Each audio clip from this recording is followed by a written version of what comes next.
She sort of opened one eye, saw it was only me clumping around and closed it again. Sounds like Susie to me. What sounds like me? You mind your own business when you talk about people behind their backs in this house. I know. You don't mind borrowing your dressing gown, do you? No. Or it's like Siberia in this place. When are you getting central heating put in, Elsie? Oh, so that's what they have in London, is it? Central heating. Must be another world. Oh, being sarcastic don't suit you. No, and that dressing gown doesn't suit you either. I hope not at all. Oh, thanks. Flipping heck, look at the time. You did sleep all right, did you? All right, yeah. I would have slept better if I'm in for her snoring. Me? Yeah. I'll have you know I do not snore. Well, somebody does. Oh, were it that boyfriend of yours? You sneak him in and put the lights out? No, I did not. Can you reach them windows when I stand up to his ladders, eh? Ladies, please, let us have a little decorum. I mean, it may look like a doss house, but we have some standards here. We did have. Right, I'm going to catch my beauty sleep now. Don't work too hard. Oh, yes, and I think you better have the dinner on the table when we come home from work. Otherwise, you'll be looking for somewhere else to get your beauty sleep.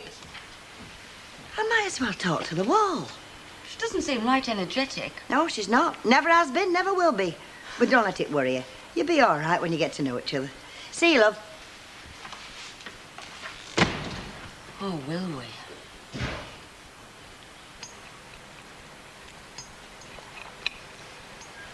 Finished. Good girl. Right, quick as a flash, upstairs, get your teeth cleaned or else you'll be late for school. Off you go. You know, we're going to have to put our foot down over Uncle Albert. We really are. What about? Oh, I was just thinking if we move, if I get this job and move. Oh. Because he's not going to want to. You go, I'll look after myself. We get all that performance. And he don't hear you. He's not up, is he? Oh, anyway, he can't hear him there. You'd be surprised what he hears when he's not supposed to. Yeah, well, he's going to have to hear sooner or later, isn't it? That is, if I get the job. I mustn't count my eggs before they're hatched. Chickens. What? Chickens. It's eggs in one basket. Oh, yeah. Anyway, I better be getting her off to school. Do us good, though, don't you think? What? A move. Get us out of the rut. Come on, love. Get me out of one, anyway. New job and a house to go with it. It's what we need. Nice white smile. Terrific. Ah, then, let's get your bonnet on. I'm out here today with a bit of luck. Good. Say goodbye to Daddy. Bye-bye, Daddy. Bye, love. Come on, love.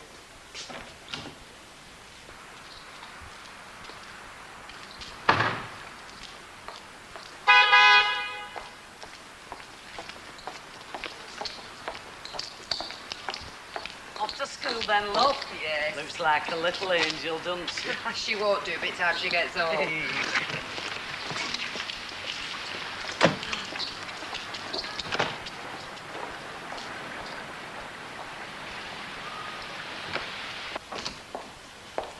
Well, Hello. don't tell me you're finished day already. Finished before I started. Got out of bed this morning, felt as weak as a kitten. I've told Eddie not to manage without me. I told you went back before you should have done. I was right, wasn't I? Shopping list there. Ah, well, I'll see to you now, am I? Nay, no need to bother. I might not be up to carting bins about, but I'm quite capable of caring for myself in my own house. You're an independent beggar, Tom Whiteley. Only there'll come a time when you won't be able to look after yourself, and that'll be a different story. When that day comes, then send for the bin wagon and cart me off to the knacker's yard. I'm not kind of a fellow that wants waiting on hand and foot. Yeah, you want me to do your shopping, though, don't you? Oh, well, aye, if you don't mind. Ah, well, I might be late back because I've got to call in at Town Hall. What have you got to do that for? Well, there's a rumour going round that they're knocking all them houses down, all our row. Moorhead Street and Wigan Street. Hey, they're not, are they? That's what I'm going to find out. It'll be just talk. Hey, there's no smoke without fire, is there? And where will I be with no roof over me head? Well, but they'll have to find you somewhere, won't they? Hey, anyway, don't you worry. We'll have a talk about it when I get back. Ta-ra.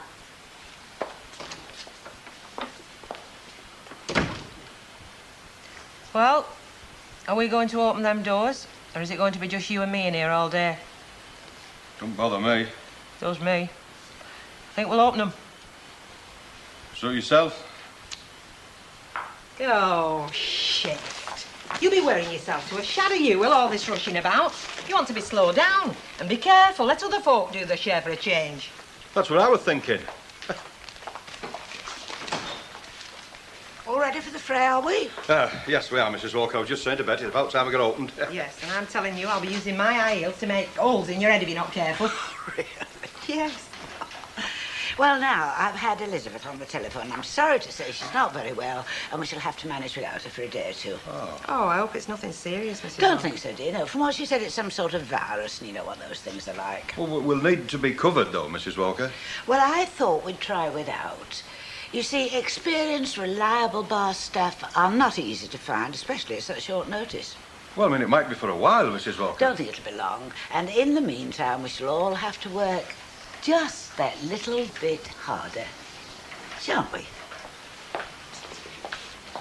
Hey, did you hear that? You hear it? We shall all have to work a little bit harder, shan't we? You know who we are, don't you? Yeah, You and me. That's who we are. so you should worry. You've got a hard-working, highly skilled bar person working with you. Look who I've got. Me? You said it. I'm not joking, Albert. I've aged 5 years since that lad left. Why, how old are you then? I'm coming up 60. Well, you're not but a lad. Not in your 60s. Oh, come in, look, lad, she's off.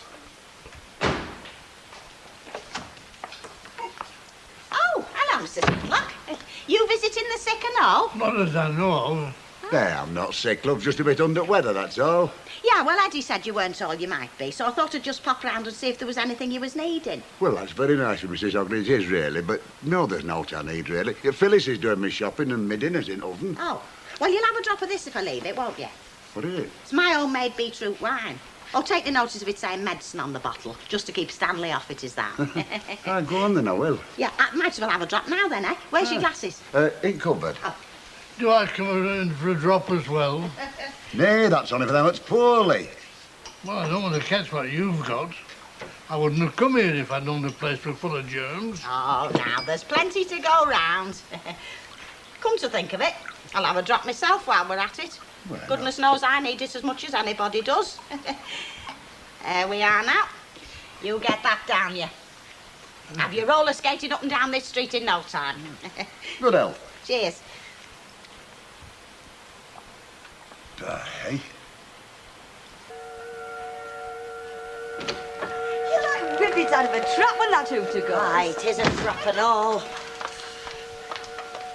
Oh, you managed to get up then, did you? Yeah, no trouble. And she's laid the table. Good, aren't her? Hey, hang on a minute. There's nothing cooking in this oven or in this kitchen, as a matter of fact. The only thing in this kitchen is this morning's washing up. Well, I couldn't do everything, could I? I mean, I had to get up and do my hair. Yes, and you had to get Marion's dinner and mine because we were working, or had you forgotten? And I don't know about Marion, but I'm flaming starving. Keep your hair on. Not exactly slave over a hot stove, but I've made arrangements. What arrangements? Shall I go and get some fish and chips? There is no need. Just sit yourselves down. The fish and chips are coming to you. Here we are then, piping hot and dripping with vinegar and mushy peas for them that want them. All right, you're forgiven for once. I should think so as well. I didn't know you were coming round this dinner. I wasn't, I was going down the back and Susie said, "Are you going to Chippy?" And I said, "Why not?" You didn't mind borrowing him, did you? Why should I? Do you know, there was a queue half a mile long. I'll tell you, if you had a string of fish and chip shops, you'd be rolling in it round here. Mind you, you'd be smelling of them as well. Hang on a minute. Has she paid you for those?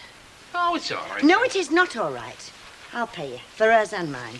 Oh, cheers. Cheers. And we'll talk about how much you owe me when we talk about how much rent you're going to pay me, because we haven't got round to that yet, have we? So what do you think we need? Oh, before you answer that, let me get you a drink. What shall we? Oh, pineapple juice, please. Right, pineapple juice, large Scotch, please. So, Well, what I think we need is a summary schedule of wages and costs. come again? Well, it's just a kind of running total that'd allow you to see at a glance what each month's costing you. Emily, you're a genius. Not really. Well, I'm a genius for employing you. Let's sit over there and tell me how it works, eh? That's £1.40 and we don't accept luncheon vouchers. Oh, I'm sure you can manage. I just thought I'd mention it. We're gone for the whole evening, you see. And knowing the Licensed Victuallers Association, I shouldn't think I'll be back until quite late. Well, we won't have Betty, Mrs. Walker. No. And I won't have my rover either. So we shall both be making sacrifices, shan't we? Well, would you credit that? What? She knows Betty's off, and what's she doing? Swanning off to some fancy do and leaving us here on our own to cope. Well, let's face it, she's more ornament than use when she's here, isn't she? That's not the point. It's the principle that matters, isn't it? Aren't we supposed to be pulling together here or not? We're not. So what are you going to do about it? Well, I don't know just now. No, well, give us a shout when you do, Ella. So we're celebrating the fact that you haven't heard of her. Exactly, yeah. Oh, hello. Is this a meeting or can anybody join Well, in? we don't want to interrupt, do we? Sit down. What's more important, business or friendship? All right, well, let me get you a drink then. Ken? Yeah, that's all right. I mean, we finished talking about what we were talking about. haven't we? Yes. So what is it, large scotch? If you don't mind, yeah. Emily, what can I get you? Thank you, Ken. I really must be going. I have things to do. Not work, I hope. No, not work, no. Oh. And a lager, is it? Yes, please. Well, this is a surprise. You're not kidding. Oh, and listen. Emily came to see me last night, and I told her she was right about you and me, that we have been seeing each other. Oh. Well, I couldn't go on lying to her, especially not since she practically worked it out for herself anyway. I wonder she was in such a hurry to get out. No wonder. Cheers. Cheers. What's she going to do about it then?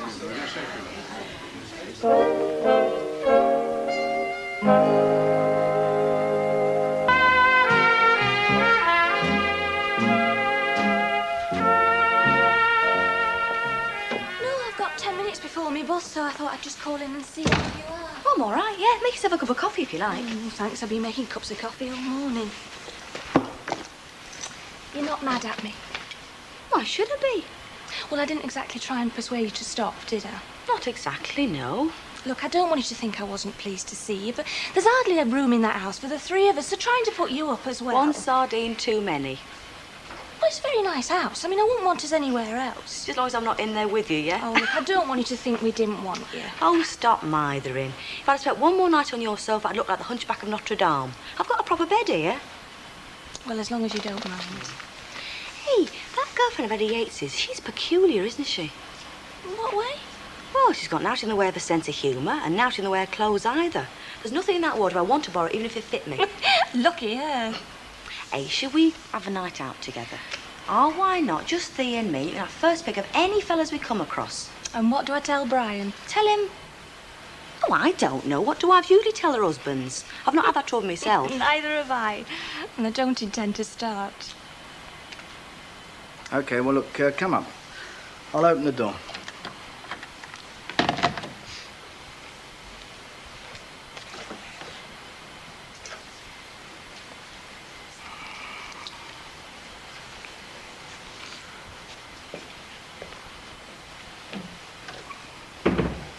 Come in, Emily. Sit down. Would you like a drink? No, thank you. Well, you obviously haven't come to talk to me about business because we were both together in the factory all day. You'd have spoken to me then, so it's got to be something personal, is it? I'm afraid it is, yes. It's about Deirdre. It's about you and Deirdre, to be more precise.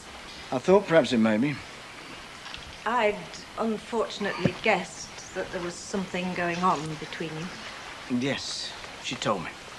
I'm sorry, Mr. Baldwin, but it's not something that I can remain silent about. No. I mean, I've known both Ken and Deirdre for a long time, and I can't... Emily, look, if you come here to say something, why don't you just go ahead and say it, eh?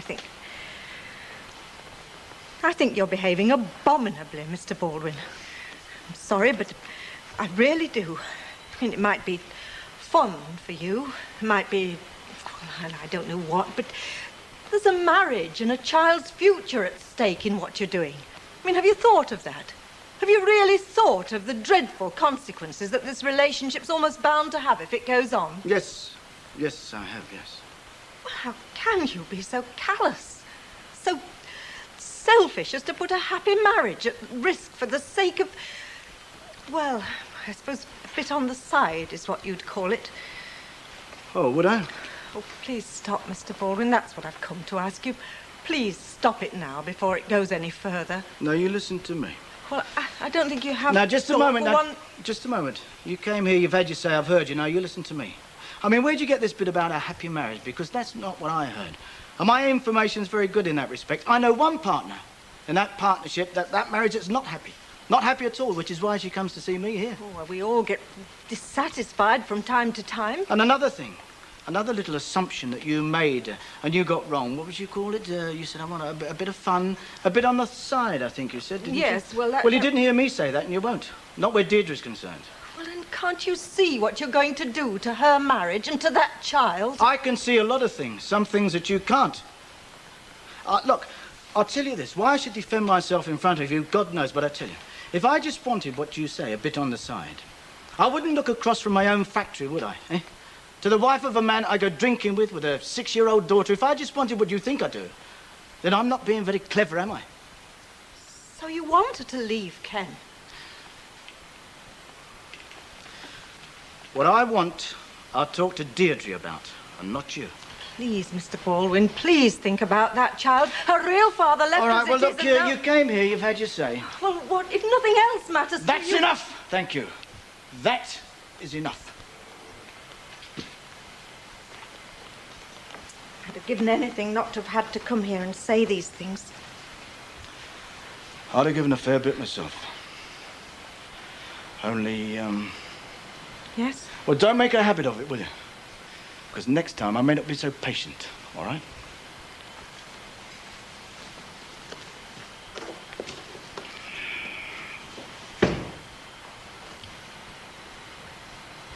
So, where are you going then? Anywhere nice? No, just out where the mood takes us, you know. You want a motor to take you, now mind your mood. We don't talk about motors in this house. Had a bit of bad luck that way, you know.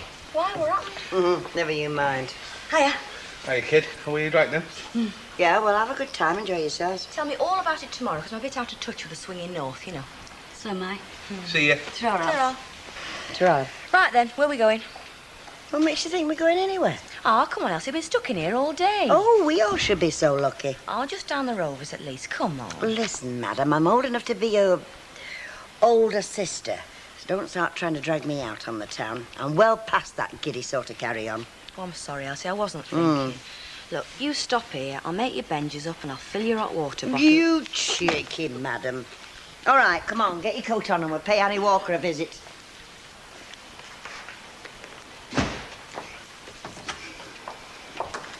Oh, you're here sometime then. We've been having a meeting. Who was? All our row. It were right what we were saying this morning. They've all to come down, all them houses, right up to the allotment. What did you say at this meeting then? Well, there's naught we can do about it except look to our friends and family for a bit of help in our time of need. You're in mess then, aren't you? What are you, the shopping? £8.50. And where do you think you were off to? You're supposed to be poorly. Ah, that was this morning. Told you it were notes. Here, and I'm very grateful. Make it over at home if you're stopping. Well, Tom, I thought we'd sit and have a bit of a chat about me having to move. Oh, I might be feeling better, missus. Not up to that yet. What's this? Medicine? Oh, marvellous stuff, that. Lady friend of mine brought me that on this morning. Lady friend? I'll see you.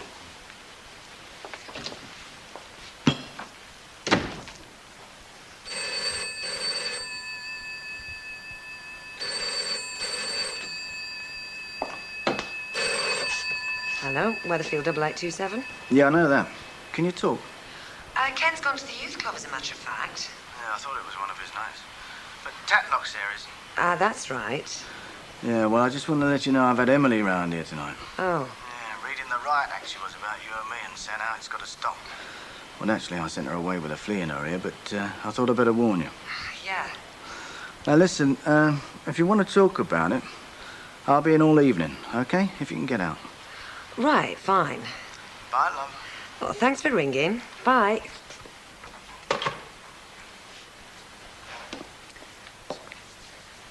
You won't be going out again tonight, Uncle Albert, will you? No, this time of night I won't. No. Only, I might have to nip out for half an hour. And how did you like it then, working behind a bar for your living? Oh, it was all right. Depends on the place, though, doesn't it? Say that again. Do you want another tonic with that? No, we've plenty here, love. Right, that'll be £1.40, love. They are bet. Jeez. First job I got was in a pub in Clapham, and that was dead rough. A bit like this. Oh, worse than here. I don't believe it. It was all fellas, never saw a woman. And they said, what are you doing after closing time all the time? Oh, where exactly is this place? And do they still want staff, do you know? You would have stood it 5 minutes, but... Oh, wouldn't you just? You would like the next job, though. That was in a big hotel cocktail bar. The tips were fantastic. You don't have to worry about drunks falling over the bar. No, it doesn't matter how much money you've got if you haven't got your health. If you got neither health nor money, you're in the right mess. Anyhow, let me get another one of these. Oh, it's a light out, how very much. Hey, Fred. Mind you, none of this stuff's as good as that beetroot wine of yours.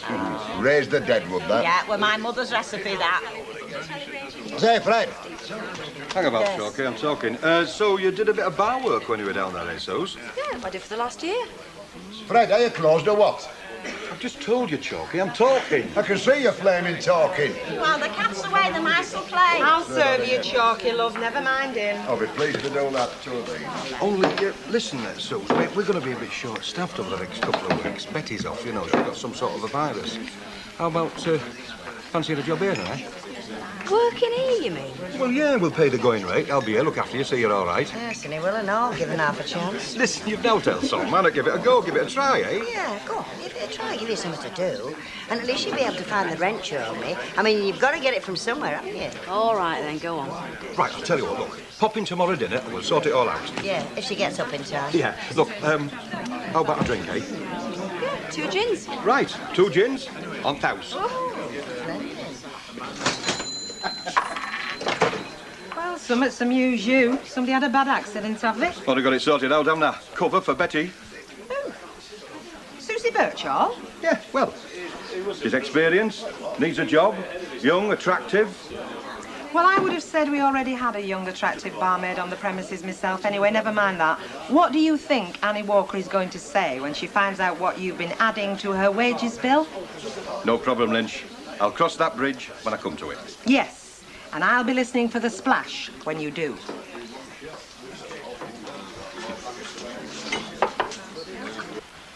I don't think she'd go round spreading the news. Nah, not Emily. It's just knowing how it all looks to her. She thinks I'm some evil Casanova taking you for a ride. Yeah. Is that what you think? No. Well, what I mean is, like, Emily finding out and coming round here. That doesn't alter anything, does it? It alters. I just wish she'd never found out. But she has. Yeah. So what do we do then? Do we do what Emily says and not see each other, or do we carry on? I couldn't get through a single day in that house if it wasn't for the thought of seeing you. That's just what I wanted to hear. You're not feeling well? If that quack's told you to have another week off, just you follow orders. Don't worry about us, love. You know we'll manage. The invalid, is it? Wangling another sick note. Betty the champion lead swinger, is that it? Yes, Fred's here, Betty. He's asking how you are. He sends you all his love, and he says if he can find time, he'll be popping round. Die. Anyway, try, love. Now, I'll give you a call tomorrow and see if I can't get round for a natter. Try, Cop. There's no need to make me sound like a Burke. If she's off ill, well, fair dues. But some of us have to soldier on here, Lynch. It's all right. I'm not feeling too clever myself, and with her off, it puts twice as much on my plate. Banking on claiming her bickies come snap time, are you? You've got to put a crack in you, haven't you? You've got crackitis, you have. All I'm saying is if Betty's off, well, I've got twice as much to do, yours truly, haven't I? What's twice nothing, Fred? Oh, Morning, Fred. Morning, Fred. Everything under control, ready for business. Had quite a morning myself. I bet you missed the rover, though, eh, Mrs. Walker? I know I say I shouldn't, but we had that shopping crack, didn't we? If you would not interrupt, please, Fred. No, when I say quite a morning, I mean that it was all entirely without strain. Why didn't take taxis before, I cannot understand. Do you know, it was sheer bliss compared to some of the expeditions we've had in the rover. Bring my shopping through, if you can, without dropping any of it. By the way, Mrs. Walker, Betty's just wrong. Oh, is she still poorly? Well, it'll be another week or so at least, she reckons. Poor dog. Yeah, I think it's about time we were getting somebody else, Mrs. Walker. Do you mind not interfering? Now, did you give her my good wishes and tell her I'd call? I think she takes that as read, Mrs. Walker. Good. Now, what does he want to say? Well, I was just saying, Mrs. Walker, that's Susie Birchall. She's back on the scene and, well, she's got experience, Mrs. Walker. She might well be the answer. Experience? What experience has she had? On second thoughts, don't answer that. Experience in the licence trade. Down London, isn't it? High-class establishments. Slip joints, Fred. Dives. All I'm saying, Mrs. Walker, is that I had a word with her, sounding her out like, and she seemed quite interested. Yes, I'm sure she would be. But knowing Miss Birchall of old, I can't see her fitting in here, and that is my last word on the subject, Fred. Bring my shopping through, please. You've got to put your oar in, haven't you, Lynch? What's the matter with you? Are you frightened of a bit of competition? Are you losing your bottle, is that it? You dirty old man, G. Don't get lost. Well, if you can make it for lunch, I mean, if you're not expecting, we can meet in the flat. Well, I do want to see you today, if that's possible. Yeah, the flat will be all right. Unless you fancied a quiet drink somewhere. Oh, no, I'd be on pins in a pub. You never know who you might bump into. But don't worry, the flat's no problem. Right. The flat it is, then. Just a minute, there's nothing on your mind, is there? No, not really. Emily said nothing. I just saw the day stretching ahead of me endlessly like a desert. No Ken at lunchtime. It's not my shop day. Uncle Albert's gone to visit one of his pals. No Tracy till school finishes. And, well, let's face it. You've spoilt me for housework, haven't you? Hi. Anyway, I'll have to go now, Mum. Ken's here for his coffee. I'll give you a ring next week. Bye, love.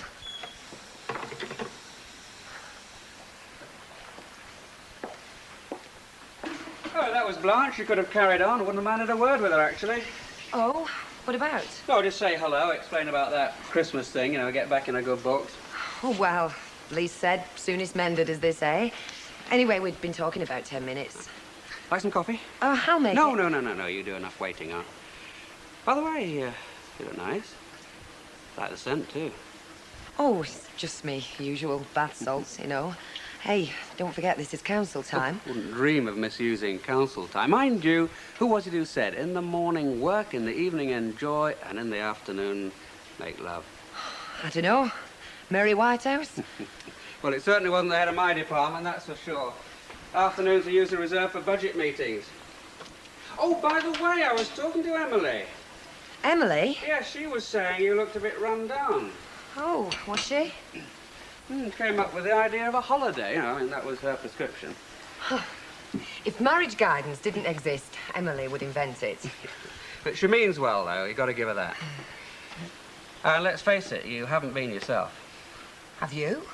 Well, not entirely, no, but with this new job on the horizon. You definitely think you'll get that, do you? Well, one minute I do, the next I'm not so sure, and the next I'm ready to cut my throat.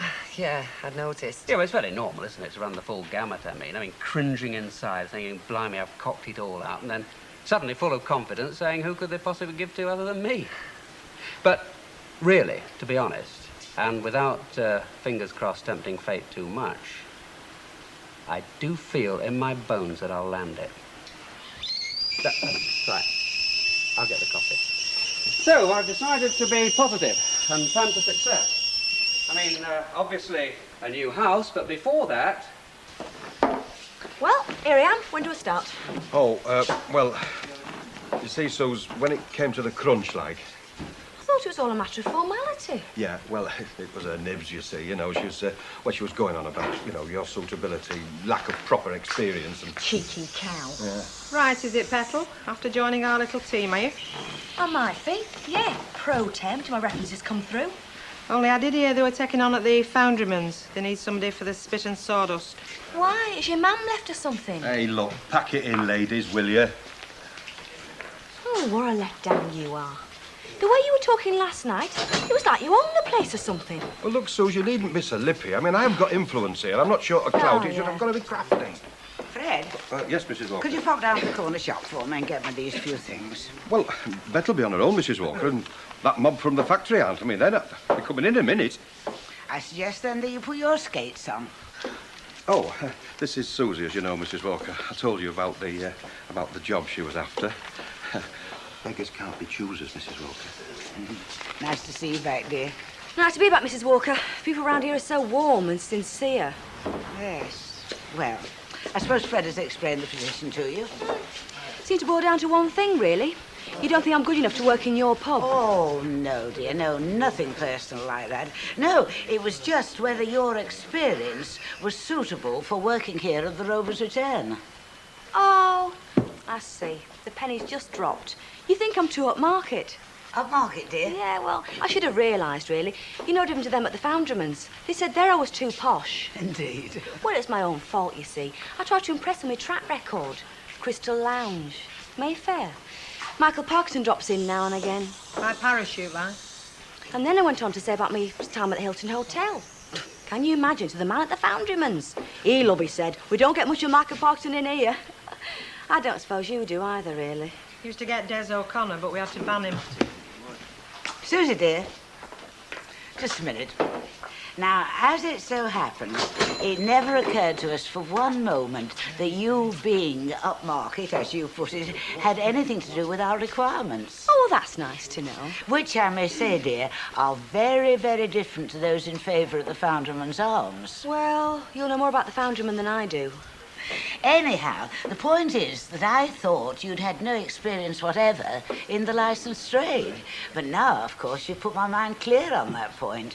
And as we're short-staffed, I'm going to alter my opinion and ask you to do a trial period starting at, say, 6 o'clock this evening. Well, I tell you what, I've got a few interviews lined up, like, but until they're in touch, this'll do to keep me handy, won't it? See you tonight, then. Ta-ta. Hi, Fred. Hey, what's all this, Brian? You worked a right flanker, you, haven't you? What do you mean, flanker? I mean a stroke, don't I? I mean, if this isn't Annie Walker's car, I've never seen it. Bang on the button, Fred. It's Annie Walker's Rover. Well, that's what I'm saying. You've worked a flanker with knobs on, you are. I mean, well, look at it. New wing, quick respray, few bits and bobs from the scrapyard. Ah, heck, you're working a right racket, you are. You and the insurance people. Racket? Come off it, Fred. I made a deal with them. Scrap value plus parts. Put it on the road, that's all. But face value's no different. Well, I'll tell you what, Sunshine. If you ever come across another little number like this, just give us a tinkle, will you? Hey, I mean it. Hey, it's not bad. I'm very impressed. I feel like a queen sat in it. Took Nicky to play school, they were all staring. I've got a brew on. Mind you, I'm not so sure whether we should ask your chauffeur or not. I think that's the kettle. Fairclough in? Yeah, expect so. Won't be a minute. Look, I know he's worked one on you. I mean, you fixed his car and now he won't do your roof, right? But if I was you, I'd just keep my distance. Send him a note or something like that. Dad, I know he's your neighbour, but I could be sending letters from now till next flaming Christmas.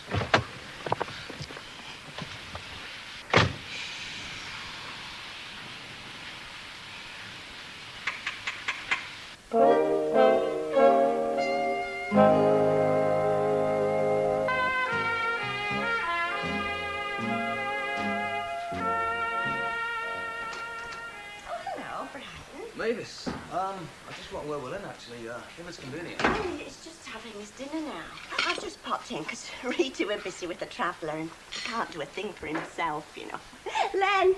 Can't even have me flaming dinner in peace. It's Brian to see you. Blind O'Reilly, couldn't you tell him I was out? It'll be about the flaming roof. Well, come in, Brian.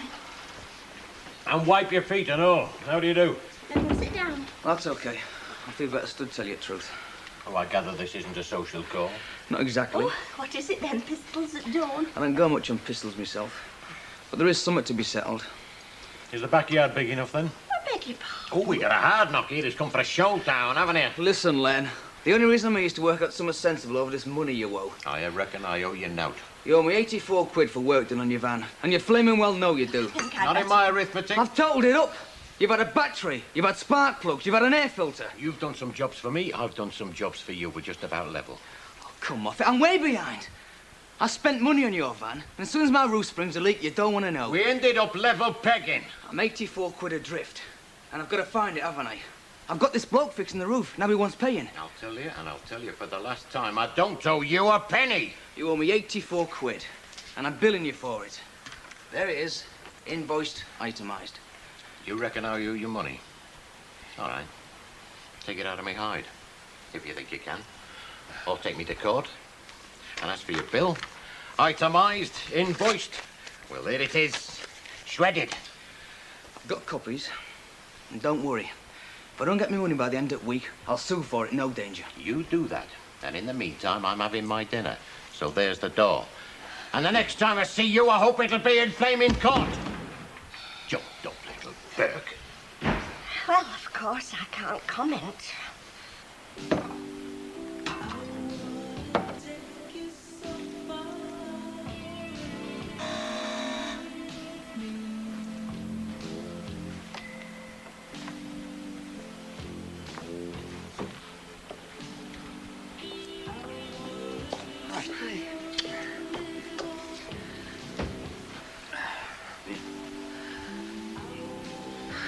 Well, you look very elegant. Oh, elegant. I don't know how. Hey, where's the smile? Who turned the sunshine off? Come on, chin up. Oh, I know it's difficult, people poking their noses in, but how do we react to that, eh? We just keep our cool, right? Whatever you say. You look very elegant, very desirable. You look like a woman that knows her own mind and goes her own way.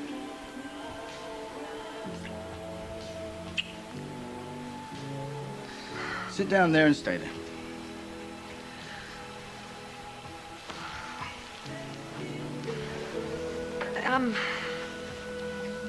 I'm just beginning to find it all a bit difficult. I'm just beginning to see the deceit of it all. Oh, you're just having a few misgivings, that's all. I mean, it's only natural, it figures, doesn't it? First the excitement, and then the doubts. But like I said, just keep your cool. It's not easy. Deirdre, you're a grown woman. You can make your mind up, right? Make your own decisions.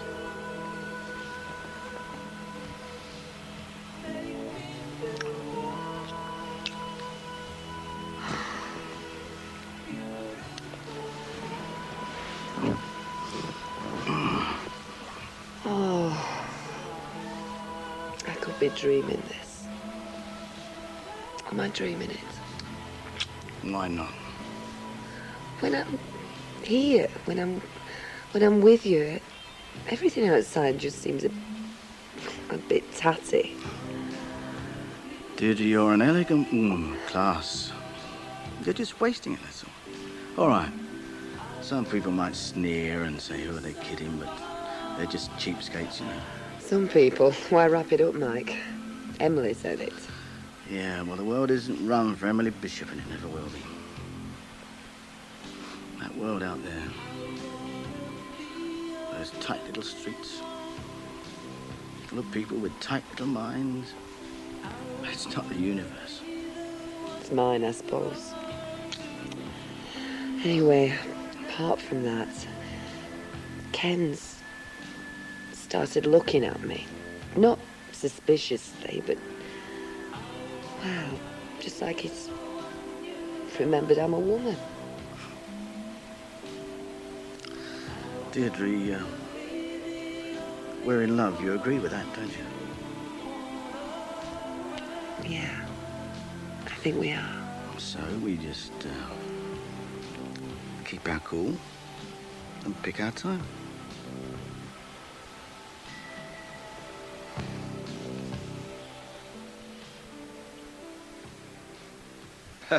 One word from me, lad, away. About time we had a bit of decent talent behind this bar. Do you know something, kid? I reckon Fred fancies you. Hey, just watch it, Lynch. Only question is, do you fancy him? Not a lot. Well, it's marvellous, isn't it? I tried to do people a favour, pull a few strings, and what do I get? I've just been sent up. Mind you, he did have a wig once. It looked quite fetching. Well, a wig, a Ferrari, a Swiss bank account. Hey, Fred. Hold still. What's that? What? Is it a fly, or could it be woodworm? Oh, yeah, very comical, Lynch. Leave him alone. If you want to molest a defenceless man, come round here and molest me. I'm a walkover. I'm only trying to shorten the dole queues, lend me, that's all. If you wanted a job done, you should have come to me. I'd have had you there tickling the old typewriter keys. Ask him what he'd have been tickling. Hey. I do, Len. I do, Bert. If that's for Len, love, I'll get it. No, it's all right. I'll buy my own. Thank you very much. A pint of it, thanks. Come on, don't be like that. It's not like you to be cranky, is it? What do you mean, cranky? Well, all this bother between you and our Brian, you know. Leave it, Dad. Yeah, it's good advice, that. Look, why don't we just sit down and discuss it? Talk it over, you know. All right. Are you stopping in here? No, I'm just having one before me tea, am I? And what about after your tea? You coming back in here? Well, as a matter of fact, I've made arrangements to come back tonight, yeah. And what are you drinking now, then? A pint, same as you, am I? OK. There you are. You have that one. Because if I can't stand here having a quiet pint without your flipping son coming in talking about imaginary debts, I might as well drink at the Flying Horse from now on.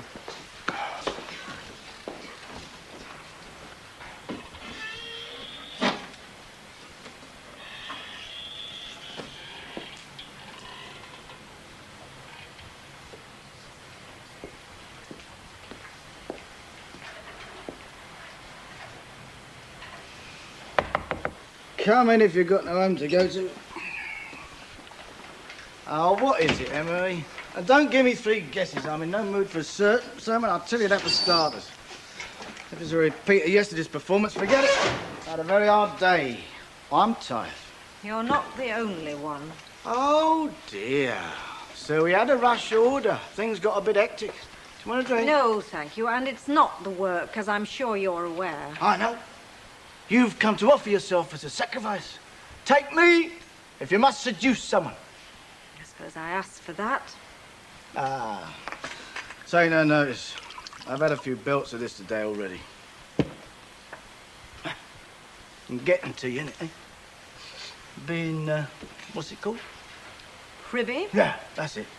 Privy to our guilty secret. Getting on your nerves, is it? Is that so extraordinary? I mean, the girls all sense that I know something. They're constantly pumping me. There's constant speculation and the usual smut, which, knowing what I know and knowing the person involved, I'm beginning to find unbearable. Ah, flaming comedians. Quite frankly, it's got to the point where I feel I can no longer work here if this situation persists. And I'm convinced that if you left Deirdre alone, if you allowed her to consider for one moment... Do you think it's that frivolous? The situation, Mrs. Bishop, will persist. And if that's how you feel, you can quit any time you like. Now, if you don't mind, I want to be left alone.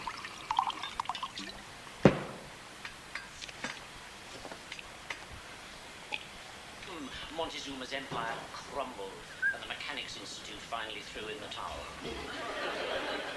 Whatever else you do, Tancred. Oh. Hi. Ah, domesticity, the fireside. Can't beat it on a cold winter's evening. Hello. Here's my sweetheart, then. Just nipping down to the sandwich box. Sorry I'm late, though. Look, the meeting just went on and on. And then I was invited out for a drink by the Director of Social Services, no less, obviously sizing me up as a possible deputy. I'll get you something to eat. No hurry. No, it's no hurry. Actually, I think I scored a few points. I mean, it might be the gin and tonic speaking, but I think I made the right noises. Oh, well, glad you had a good day anyway. Good. How was yours? Oh, not very organised. I had the ironing, but somehow I never seem to get round to it. Oh, well, not to worry. You know, I always feel guilty when I come back and see great piles of shirts and things. Done some research on that holiday. Oh, smashing. Let me show you the one that I fancy.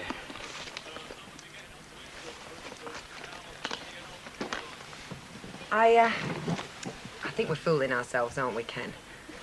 In what sense? Well, Uncle Albert, we can't leave him. Why not? He can go to Beatty. They don't get on. All right, he can stay here and we can arrange for Beatty to pop in every so often. I mean, she's his daughter. She should do something. Well, you probably find she's got holidays arranged herself. For this time next week? I wouldn't have thought so. Next week? Yep, there's been a cancellation, Canary Isles. 10 days' time we could be on the plane. 7 wonderful days in the sun and then come back as good as new. I'll go and change. Oh, keep that up. We'll have to call you Tracy Rembrandt, won't we? There you go, Brian. Well, next order, get Gail a cocktail. Yankee screwdriver's a favourite. Show Frosty Face some expertise on the shaker. Mr. and Mrs. Tilsley Jr., how nice to see you. And I hear my car's on the road. Yes, that's right. It's not the same as it was, though, but I think they'll get another couple of years out of it yet. Well, it certainly turned a few heads down the precinct this afternoon. Mind you, it's up for sale, so if you'd like to buy it back... Quite honestly, dear, I found taxis very convenient and by no means expensive compared with owning a car. Hey, Bri, you didn't tell me you were flogging it this morning. I wasn't this morning. Someone's cropped up since then. Well, at least, dear, it's not for the scrapyard. Let's just hope it finds a good owner. There's quite a few down this street that fancy that car, Mrs. Walker. I bet Gail's dead sick he's selling it. It's a pity it's got to go. It'd be nice for family outings this summer. Got no choice, have I? I can't go asking fancy prices either. Just as long as it's sold pretty sharpish. Well, if you do sell it quickly, I just hope you'll forget all this court business. Forgotten about that anyway. Oh, thank heavens. Not forgotten Fairclough, though. There's no way he's diddling me, I can tell you. I'm going to fix him. Yeah, well, I'd like to throttle him too. But hadn't we best leave it? I mean, what can we do? I'll think of something. Morning, ladies. Have a nice day. What is it about Baldwin when he's smiling? What do they say? The smile on the face of the tiger. Looks more like a Cheshire cat to me. Because I'm happy. Ivy. H-A-P-P. Why? You're laughing fit to cry if you ask me. You don't think so?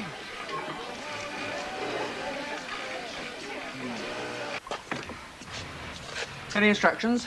Pardon? Well, I'm going to town. I wonder if you want me to pop in anywhere for you, like the chemist. Oh, no. Morning. Oh, hello. Sound very cheerful. Yes, I'm hoping to hear about the job today. Between you and me, it's in the bag, Emily. Bye. Bye, Ken.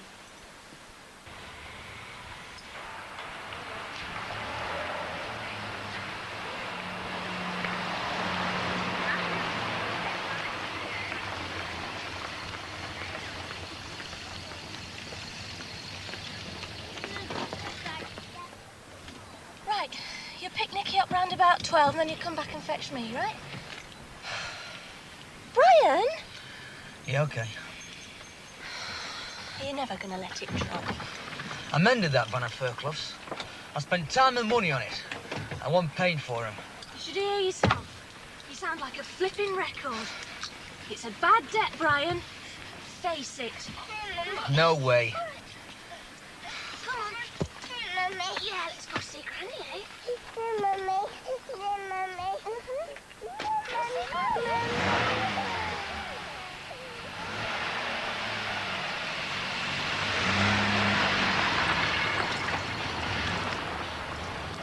Feel like that?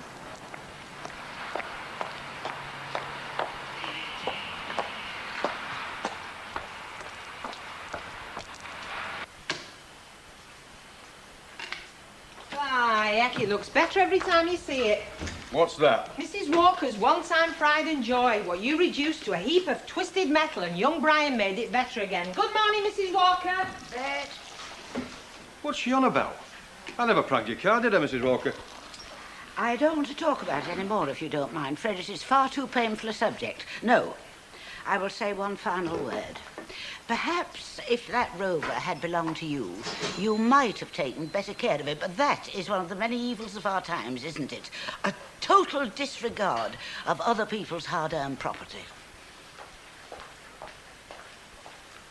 Sorry, Fred, if I got you into trouble, Cock. I did look after her car. Of course you did. I treated it like it was my flipping own. Absolutely. Washed it, cleaned it, polished it. You could see your face in that blinking bonnet of that car. Now, steady, Fred, no tears. Be a brave soldier, eh? Well, I wouldn't mind. If it hadn't been for the way I looked after that car, it'd have fallen to bits when Yates backed that blooming bin wagon into it. Well, if you think that much about it, why don't you buy it off young Brian? He wants to flog it. And just think. What? The sight of Madame Lozonga's face when you rolled up in it. Why? She'd have a face like a rusty padlock, wouldn't she? And the rest. Still. Where am I going to get the money from, eh?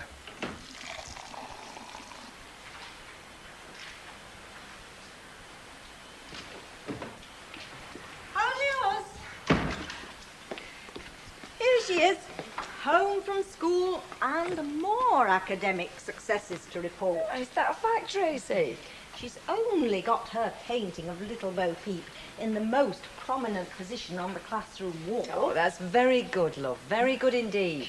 Now, you go and wash your hands, darling, then we'll have some dinner. Hey, bacon and baked beans, your favourite. She's a clever girl, my daughter, isn't she? Yeah, she is bright. Very bright indeed. Yes, well, Thanks for bringing her home, Emily. Again. Please, Deirdre. Please, what? Stop it now. It can't have got out of hand, so there's still time. Stop it for her sake, Tracy's if for nothing else. I mean, how many more fathers does she have to lose and acquire? That's a bit below the belt, Emily. Well, truth often is. You're doing a Ray, Deirdre. A carbon copy of what he did to you. You're doing it to Ken. Look, I don't want to fall out with you, Emily. You're making a terrible mistake. Don't throw away what you've got here. It's too precious. That's just the point. I don't think I've got anything here. But you have. I mean, if you'd only see you've got everything. A lovely daughter, a good, caring husband, everything. Please, Deirdre. I'm sorry, Emily. I'm sorry you had to get involved too. Well, I'm sorry I have. Especially when I don't seem to be much use. I don't think I should keep coming here, Deirdre, if I can't come as a friend.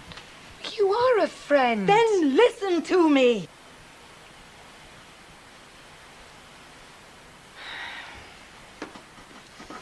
Mr. Baldwin won't listen to me either. You've not been talking to Mike again, have you? I told him I couldn't work there anymore. You're giving your job up? Don't you see? I'll have to. I can't look him in the face every day, knowing what he's done, what he's spoilt. Only me. Da-da-da! Hello, Emily. We'll have to stop meeting like this, you know. Right, being as good as my word, here you are. Cheesecake. Kenya coffee, medium ground. How do you like your coffee ground, Emily? Oh, I use instant. I'd better be going. Bye, Ken. Bye, bye. I couldn't get any green figs, but I got some beautiful liver sausage. And that is not all. Oh? Paul Hargreaves, borough solicitor, no less, he reckons that I've walked into the job. What, you've definitely got it? Well, not definitely, or rather not officially. But Paul obviously knows something, doesn't he? Or he wouldn't have said, hello, love, I didn't know you were back from school. Come and tell me what you've done. Tell me how clever you've been so I can brag about you at work this afternoon. Hey, I'll tell you what. I've been looking at photographs of new houses and one of them backs onto the park.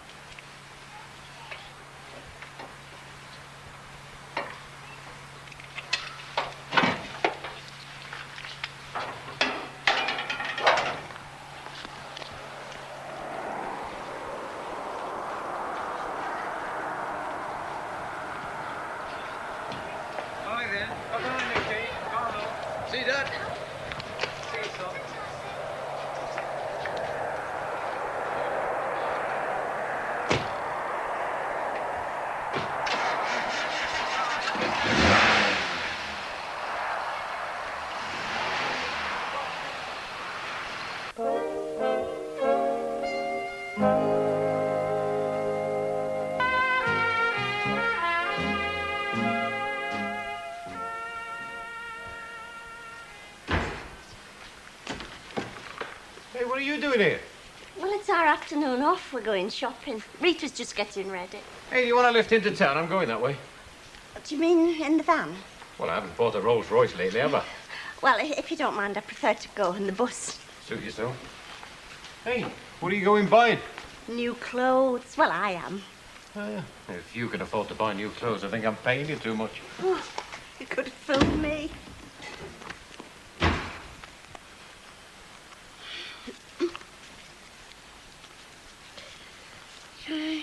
10, 15, 25, 35, 45, 6, 7, 8, 9, 10.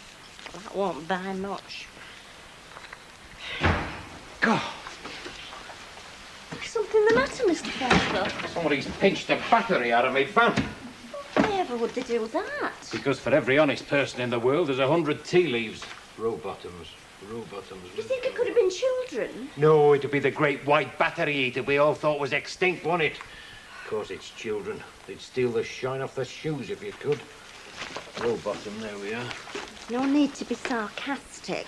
What are you going to do? I'm going to get another battery, Anna.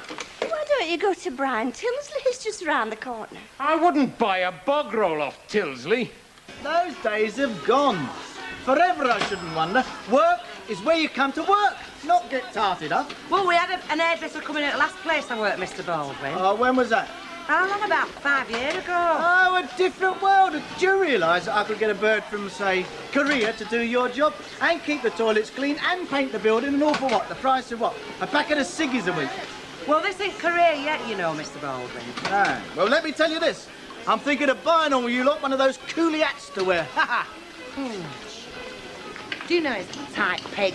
Top marks for trying, Vera. Hey, I'm happy as long as I keep getting my pay packet every week.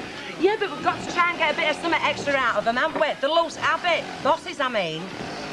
Excuse me interrupting, but do you think I could have a word with you, Mr. Baldwin? Yeah, sure. Oh, I'll just go and crack a whip or two. See if they've been skiving for the last 5 minutes. What is it, Emily? I meant what I said yesterday. I really can't continue working here. I think you're being very silly, Emily. Well, I don't think so. Well, that's up to you. But I tell you one thing. It won't change anything, you know. Hello, Baldwin. Oh, yeah. Yeah, hang on a minute. This is private.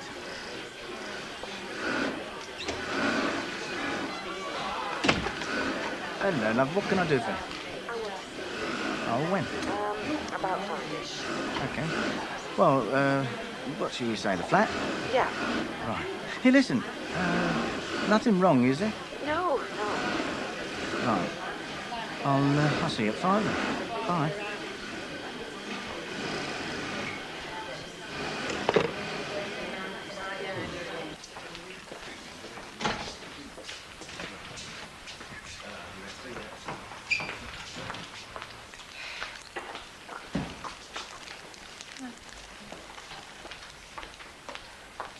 Come on, Len, sup up. It is after time, you know. It's not my flipping fault I'm still sitting here, is it? I'm waiting for a battery, Anna. Of course it's your fault. If you'd have got that battery off Brian Tilsley, you'd have been on your way long since. Don't men bear grudges. Yes, we flipping do. Bye, Len. Ta-ra!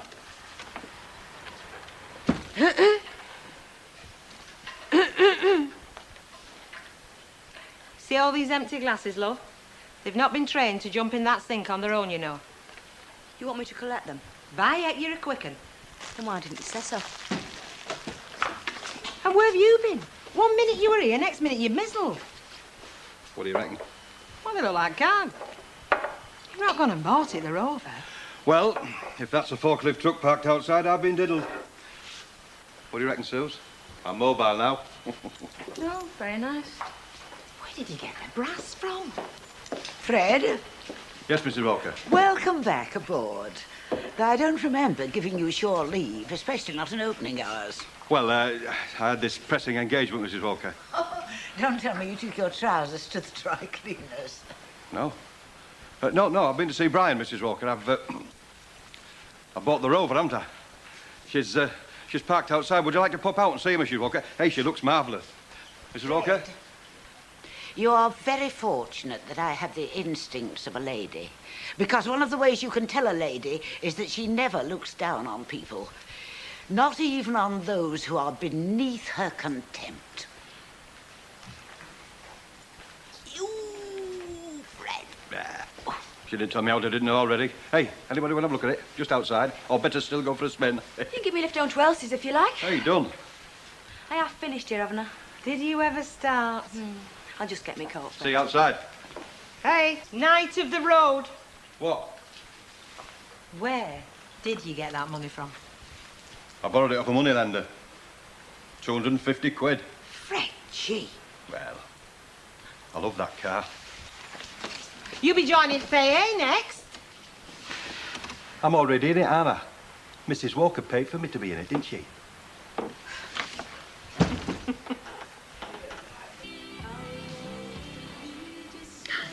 feel as if I'm leading 2 separate lives. I feel like I'm 2 different people. Well, you would do, wouldn't you? I mean, you're bound to be different when you're with him than when you're with me. Otherwise, you wouldn't be here. Yeah, I suppose you're right. Which one's me? I'm looking at her. But you would have to say that, wouldn't you? Now, I take it that you're not certain. Is that what this is all about? Ken's so full of himself. Full of this new job. What'll happen when he gets it? A miracle, according to him. He's different. I get it. It's Ken who turns you on. Oh, don't be stupid. I'm sorry, darling, but I'm a bit confused myself. I mean, I'm the one whose arms you're supposed to want to fall into. At least I was, at the time of going to press. You sound horrible when you talk like that. Sorry. Is it worth it? All the lies, the misery it's causing, the upset. Is it? Is it ever? What are you trying to say? That we finish. Us? Yeah. Not because I want to, but because we have to. For everybody's sake. Is that what you want? I just said so, didn't I? Well, there is another way to finish. Make a clean break. You know that, don't you? How? Leave him. And then what? Then you come and live here till we get things sorted out. And then we get married. Well, fancy that. I mean it.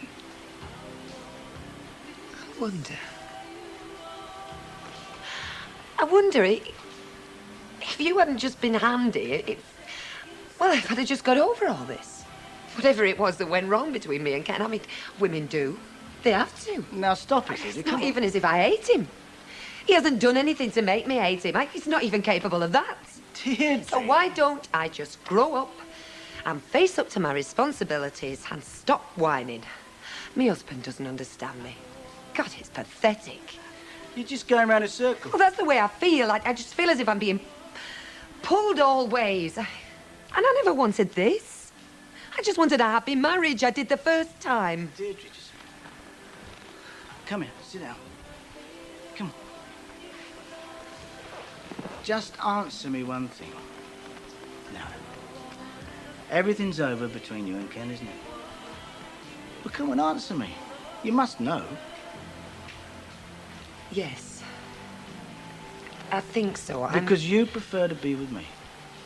Well, I would have thought that was obvious. Then leave him.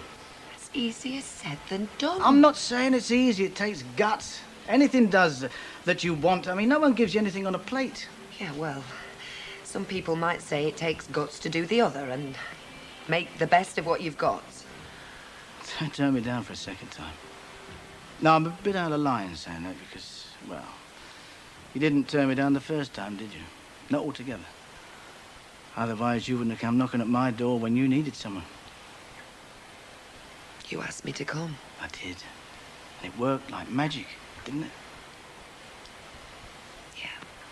Then don't waste it. Don't waste your life. I won't. Promise? Yeah. Now's a good time to do it, you know, love. While he's on the winning side for a change. Yeah. Who knows? He may not even notice.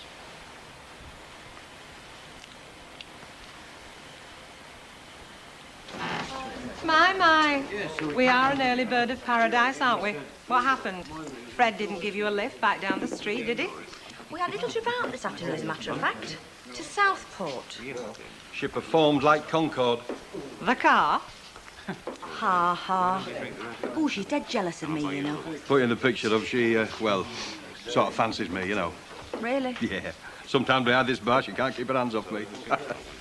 Yes, mate. 2 pints. Hey, hang on. I've had my whack. I can't sup as much now I'm at home all day, you know. Hey, that might be the answer to your problems, Fairclough. Packing work, you go teetotal. Mind you do most of your boozing on a Sunday, don't you? I can do without your comic turns, Fred, thank you. Pardon me. Right, I'm off. Let's hope there's something good on telly tonight. There isn't. I've looked. Thanks very much. See you.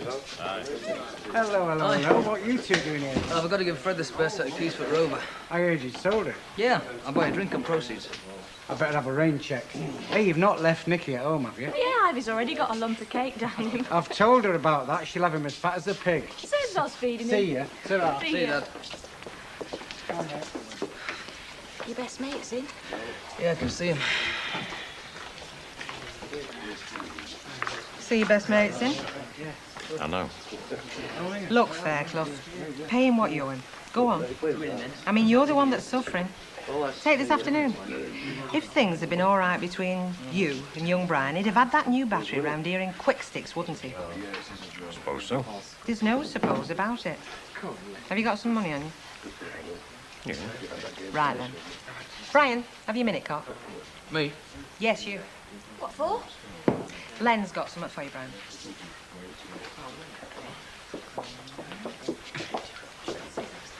I owe you 84 quid. 20, 40, 60, 80. 1, 2, 3, 4. 84. Thanks very much. Hey, Brian. Yeah, thanks a lot. Only, you don't owe me 84 quid, you owe me, 64. It said 84 on that bill you gave me. Yeah, but, plus 20 for the battery I took back this afternoon. You took that battery back? Yeah, so, there's your 20 and, thanks very much. Did you hear what he said? It was him that took that flaming battery out of my Steady, car. Len. Now, put that in your pocket and calm down. Your eyeballs will pop out. That'll be after your heart stops. It's over and done with now, and not before time. You couple of girls' blouses. That was a stupid thing to do. I didn't know he was going to pay me. Yeah, well, he has now, so I don't want to hear another word on the subject. You both behave like a couple of stupid little kids. Cheers.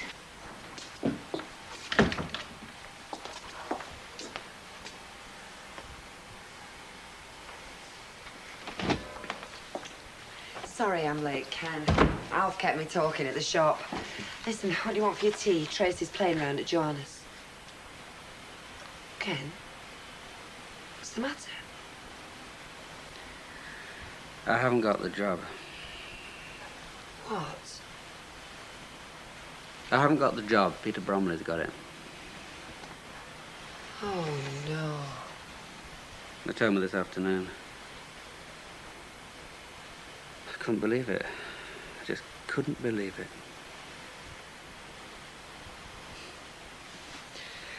Oh, goodbye job. Goodbye new house. Goodbye everything.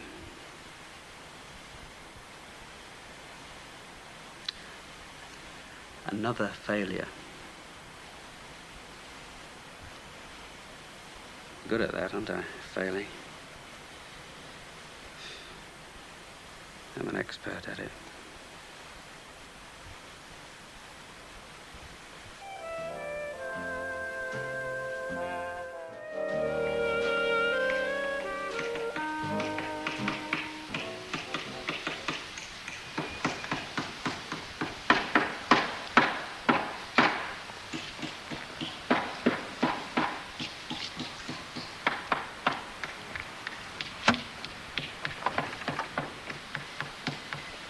What's going on out there? You're making enough racket to wake up the whole flipping street. Not me, mate.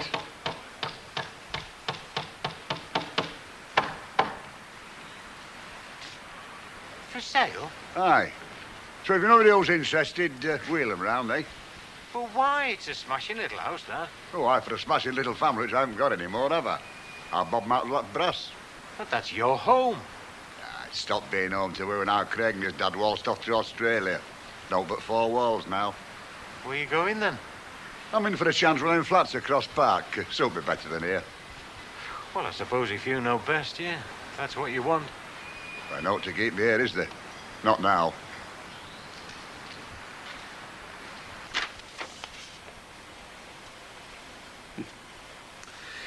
Well, that's it, isn't it? Now it's official. Can I see it?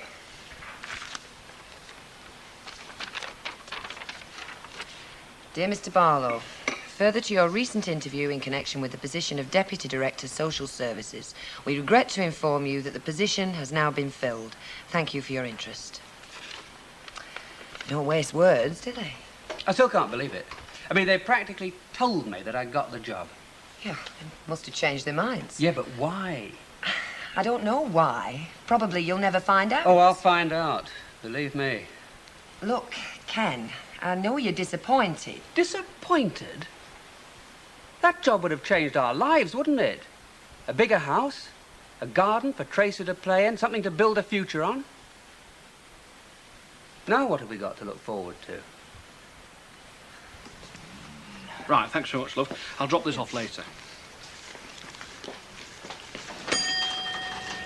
Sorry about that. No, you're not. She spent 15 quid. All right, I'm not then. What can I do for you? Well, I'm not going to spend 15 quid, that's for sure. Give us a packet of my cigars, will you? Hey, up! It's the genie of the lamp. And I thought the pantomime season was over. Well, you should know you've been playing King Rat for long enough. Well, come on, make yourself useful. Pass the bottle of milk while you stood there. Bet, how many times have I got to ask you to put something decent on before you come in the shop? Well, there's no milk in the back, is there? You know I'm fit for now till I've had my cuppa in the morning. My throat feels like I've swallowed a cheese grater. Well, you'd do yourself a favour if you stayed off those fags for a bit. I knew there was something else. Thanks a lot. It's all right, you get paid for 'em. Aye, when? Later. I've got no money on me now, have I? Search me if you like. Just go put some clothes on, will you? Here, I don't suppose there was any post for me this morning. No, there was not. Why, expecting some? Never know your luck, do you? Hey? Don't you know what today is? Monday. No, it doesn't, love. Today is Valentine's Day. Now, don't tell me you didn't get a card. Alf doesn't get them, love. He sends them. Isn't that right, Chuck? Ask Hilda. Hey, I'm not falling for that again either. Morning. Come on, then. You might as well own up. Eh? It were you, weren't it? What are you talking about now? Sent that Valentine to Emily. I didn't get a Valentine card. Join the club, kid. Do you realise, Baldwin, that's 2 hearts you've broken today? Only 2? You're slipping, mate. Yeah, I reckon I must be. Roses are red, violets are blue. There's only one girl in my life, and that's you. Oh, isn't that nice? And you wouldn't have the faintest idea who sent that, would you? Well, as the envelope's in Eddie's writing, and I saw him push it through this morning, it wouldn't be very difficult. Do us a favour, kid, will you? Pour us a cup of tea. I've done. Oh, Taz, is it? Yep. Oh, it's stone cold. I'm not surprised it's been poured out nearly 10 minutes. We did shout you. Some people get up in the morning, you know. Yes, and some of us can't go back to bed, can we?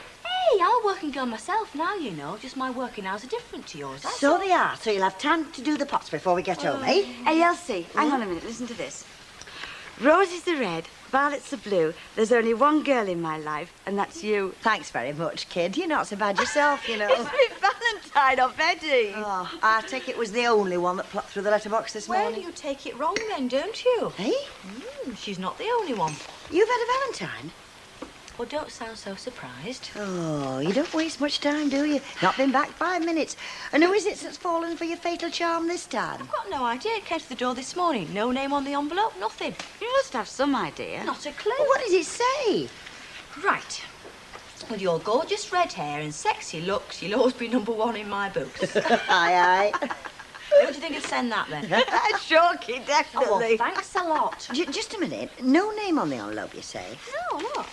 I see. Well, what makes you think you're the only redhead in this house? Hey, you're not wrong, you know. That could be for any of us. I think they're soppy. Yeah, well, you would. Complete waste of money. Look, I don't care what you think. I think it's very thoughtful of it. Yeah, which is more than I can say for some. You can say that after last year. I went to all that flipping trouble, and you wouldn't believe it was me in the end. And whose fault were that? We're trying to fool you, weren't we? Oh, you did that all right. Made a right fool of me. And Alf Roberts and all. He thought I'd gone potty when I thought it was him what sent it. Once I had a secret Here. love. I thought you'd come in for a mash of tea, not a fortnight's holiday. Because if you've naught better to do, he has. All right, Hilda, I'm on my way. No rest for the wicked. Yeah, he must be a flipping saint then. He does now but rest. Come on, you, on your feet. When does it call in, Stanley? Another 5 minutes. All right, suit yourself. Hey, Stop there all day if you want. you don't mind? No, why should I? As long as you don't mind not eating or boozing, Because you're not doing neither till you cough up this week's housekeeping. Oh, but Hilda... I'll see you later. You walked right into that, didn't you, Stanley? How can I give her housekeeping when they won't even pay me? You can't expect people to pay you if you don't get out and clean their windows. That's a rotten job, especially this weather and at my age. My heart bleeds for you. You're coming, then, aren't you? Got no choice, have I? Of course you have. You can come now and start grafting, or you can stay there. And Hilda will use it as a floor cloth.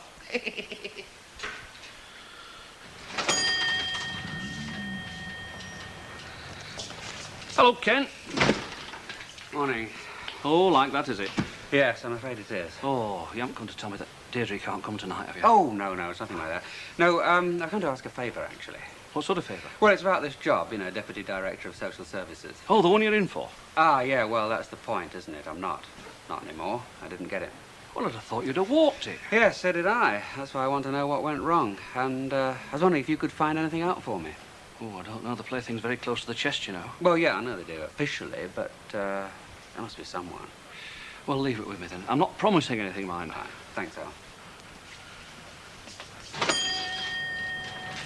It's no wonder the workers of this country are unhappy with their lot, you know, when the bosses spend most of their time in places like this. Let me tell you, Leonard, I've got 20 minutes to get something to eat, then it's back to the grind till 6 tonight. What's your excuse? I don't need one, do I? I've got no one to answer to. Cheers. You will have, when Rita walks through that door. Ah, but she won't, will she? She's tied up in the cabin. God, you've got it made, haven't you? Now, when you've got a grin as wide as Rosamond Street. I'm not complaining, am I? All right, here's the cavalry. Come on, darling, get behind that bar and show 'em how it's done. Oh, you'll be lucky I'm not on till tonight. Do you mean to say we gotta wait till tonight before we can feast our eyes on that gorgeous body of yours? No, have you eckers like? You can look at me now if you buy me a drink. Well, there you are, that's an offer you can't refuse. For the price of booze in this place, you've got to be joking. Oh, well, thanks a lot. Don't mention it. Well, it wasn't either of you, that's for certain. What was it? I got a Valentine, didn't I? And you don't know who it's from? I haven't a clue. Oh, well, I suppose I better put you out of your misery. It wasn't you, was it? Dead right, it wasn't. Well, that's a relief. I'm right off older fellas. Oh, aye. Can't keep out of the place, eh? Doesn't look like it, does it? No, well, when there's something worth coming for, eh? Oh, there is. And who would that be, then? Oh, I might take Rita. you do the best tater pies in Weatherfield. Go and get us one, will you? And make sure it's hot. Oh, so this is where you're hiding yourself, is it? Where else? I thought you were going to the precinct to get pies for his dinner. I was, but I got to thinking. Oh, aye, what about? I thought, by the time I paid the bus fare, and the gas to heat the pies and to boil the kettle, not to mention my time... Go on. I might as well come here and just think the money I've saved will buy us both a gin and tonic. You've got an answer for everything, you haven't you? No, not quite everything. What? Mike didn't send it either. What? The Valentine. Oh, I'm with you now. Well, not to me, any road. Well, he certainly didn't send it to me, so does that leave? Search me. Hey, Fred, them pies look nearly good enough to eat. They are. Oh, well, in that case, I'll have one and all. I say, did you get any interesting post this morning? Only me lecky bill, that makes interesting reading. Is that all? Like what, for instance? Well, if you don't know, I can't tell you, can I? Like one without a stamp, for instance. It can't be. Can you know? Right. What we drinking then? Well, seeing as how you're asking, I'll have a gin and tonic, please. Hang on. What? No name on it. So? So, just who is number one in our house, Fred? Well, I mean, how many redheads have you got living there? All of us, as it happens. Never thought of that. So I think that calls for 2 gin and tonics, don't you, Fred? Yeah. Oh.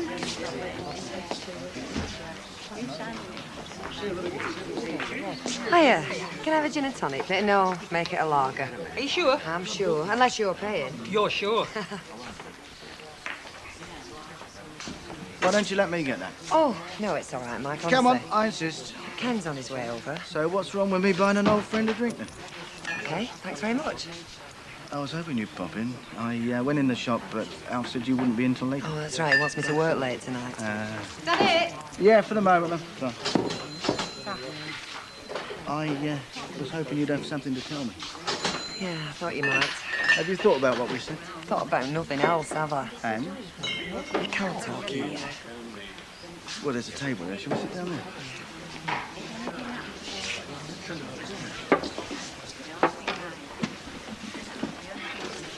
I mean it, Sharon. You and Tracy can move in whenever you like. It's not as easy as that, Mike. Well, I think it is. Well, you would, wouldn't you? I mean, you're not the one who's walking out on your marriage. Oh, I see. No, you don't see, Mike. I can't give you an answer because I honestly don't know. You'll just have to give me more time. You can have as much time as you like, as long as the answer's yes.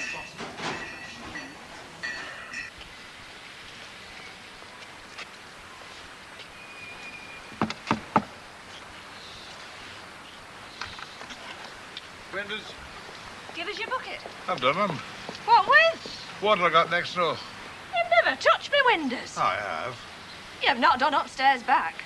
I've been ironing up there for the past hour. You've not been near. Couldn't get leather round, could I? Because of the junk in the yard. Nor upstairs front. Are you going to pay me, or are you not?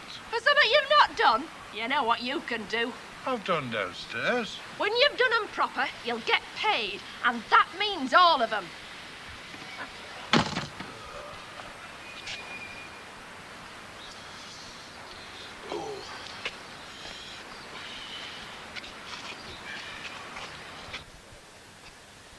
Oh.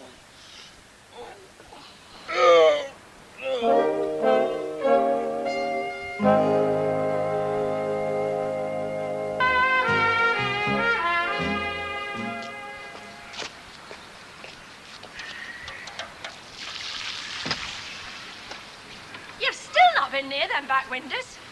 Are you listening to me? I said you've still not been near them back windows. I can't get up my ladder, can I? You can't get up your ladder. Look, I'll tell you what. You pay me half, seeing I've done downstairs windows, and we'll call it quits. Half? You know what you can do and all. You'll do 'em proper or leave 'em alone. I can't get up my ladder. I've told you. And I can't pay you, can I? And I'll tell you something else for now. A window cleaner that can't clean windows is no use to me. So if you were thinking of coming again, forget it.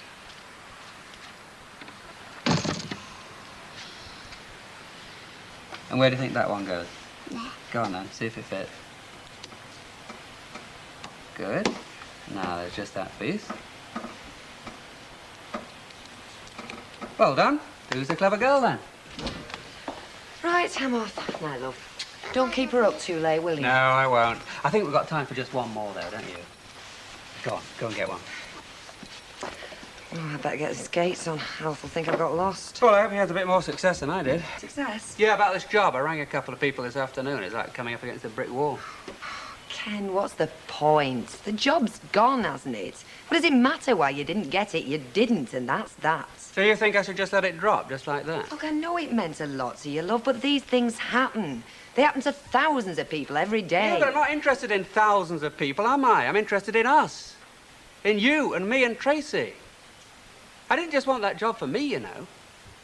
I wanted it for all of us. I don't suppose Mavis has been in, has she? I've not seen her. Well, not yet, anyway. Right, thank you. Tomato juice, she said. That's right. Are you looking for some, Suze? Yeah, tomato juice. Tomato juice. They're down there, love. I put them down there this morning. Right Oh, back. thanks, Fred. Hang about. I'll get you one. Darling. Thanks, Fred. Settling in, are you? Well, I've had no complaints. Oh, you'll get no complaints from me, will you, love? Worcester sauce? No, thanks. There we go. There you go. Thank you. Cheers. Thank you.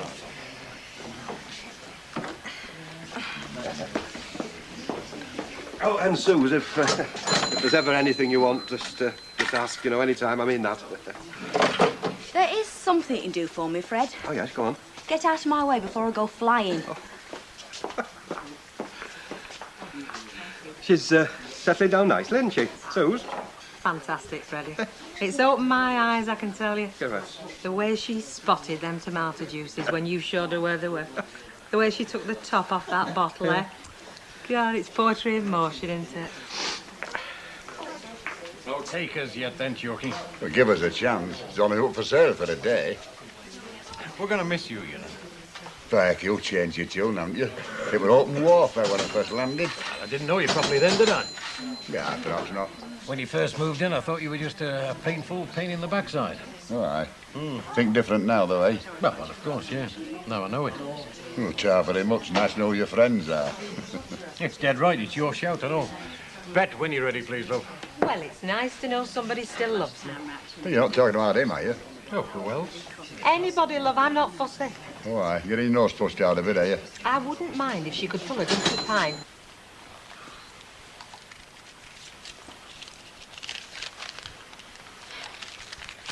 Right, come on. Your turn now. Hey, Sleeping Beauty, I'm talking to you. Hey? I said it's your turn now. Come on, divvy up time. Can't it wait? No, it can't wait. Here, you've not been sat there all day, have you? You have poked your nose outside this door? Of course I have. Right, come on then, divvy up. It's in my jacket pocket.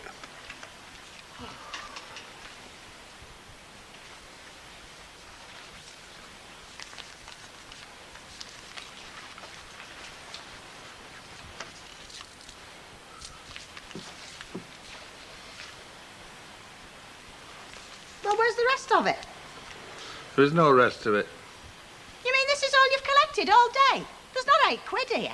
Well, most of them were out, weren't they? Oh, so you went in the Rovers to see if you could catch them in there, I suppose? I did not go in the Rovers. I'm telling you, I didn't go in the Rovers. That's all I could get. Less than 8 flipping quid? I've done my best. Well, it's not good enough, is it? There's not enough here to keep a budgie going, never mind stoke your big fat belly. There's nothing else I can do, is there? Well, that's just where you're wrong, Stanley. Hey? I realise in your case it's changing the habits of a lifetime. But first thing tomorrow morning, you're going to get out there and do what the rest of us have to do. A bit of hard graft for a change. I want you out of this house first thing in the morning, and I don't want to see your face round that door again till it's gone dark. Look, I'm doing my best. First thing in the morning. Right, thanks very much, love. Bye-bye. Right, I'm off then. Listen, I don't know how long I'll be. Oh, I'll not wait up for you. Well, you won't forget to double lock the door when you go, will you? Oh, now, will you go if you're going? Yeah, right. Oh, would you tell Ken that I'll do what I can, but like I said, I can't promise anything. Pardon?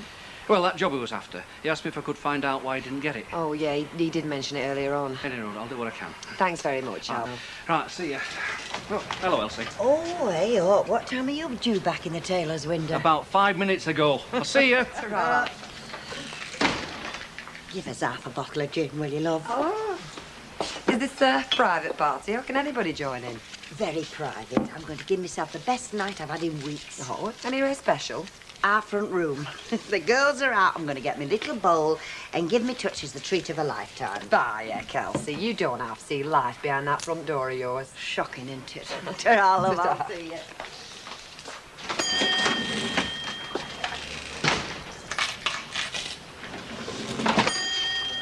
Hi. Hi. I thought he was never going to go. I've been stuck up there for ages. Where? In the office. You've not been watching the shop, have you? Why do you think I bought the factory in the first place? Fool.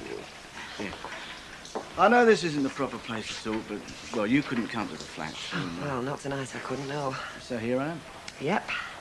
Well, do I make up a spare bed? I'm sorry, Mike. I still can't give you an answer. Look, if it's Tracy you're worried about, don't be. I'll treat her as if she was my own, I promise you that. No, it's not that. Well, what is it then? Well, it's just... It's not as easy as just packing a few bags and getting the next bus round to your place. I mean, you're asking me to turn me back on my family, walk out on my marriage. But it's not a marriage, is it? Not anymore, not the sort you want. Otherwise, you wouldn't have come to me in the first place. And how much time do you think Ken will have to spend with you when he gets this new job? Well, that's just it, isn't it? What? There isn't going to be any new job. He didn't get it. But I thought it was all stitched up. So did he. Oh, I see. But I don't see why this should make any difference between you and me. It's not going to make it any easier, is it? It's not the way I see it. It isn't, Mike. Look, if Ken hasn't got that job, where does that put him? Back where he was. Same old Ken, same old rut that you've been trying to claw yourself out of for weeks. And if you stay with him, where does that leave you? I'm sorry, Mike. I still can't give you an answer. Not unless I'm sure. And that means 100%. I just can't afford to make any more mistakes. You know what you want, don't you? You want to get away from here for a couple of days, right away. Give yourself time to think. Yeah, what would I tell Ken? Don't worry. We'll think of something. We? Yeah. You and me. You and me go away together? Right. And if I haven't convinced you that I want to spend the rest of my life with you by the time we get back, well, I never will.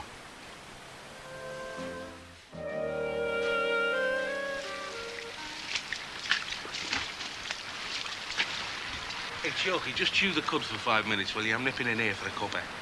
You're not going in there for no cuppa. Well, what else? Well, 3 women in there, probably semi-naked. Do me a favour. Chalky said a pure in heart, the female form might just as well be a concrete mixer. Here.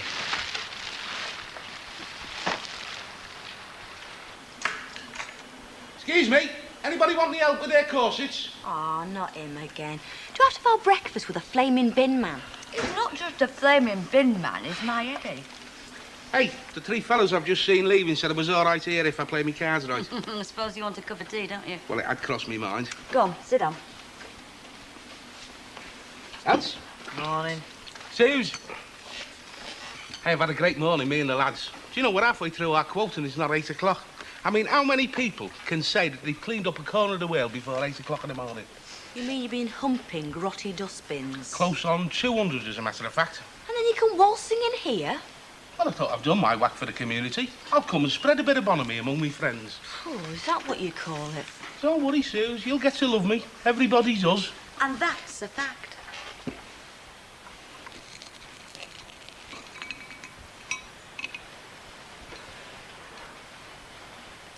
I wonder if Alf managed to find anything out last night. Couldn't be too difficult. Somebody knows why I was turned down.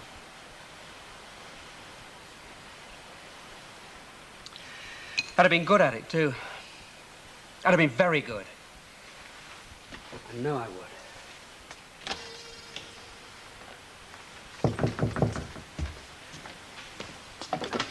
Oh, good morning. I've got Tracy's Deirdre's in the living room.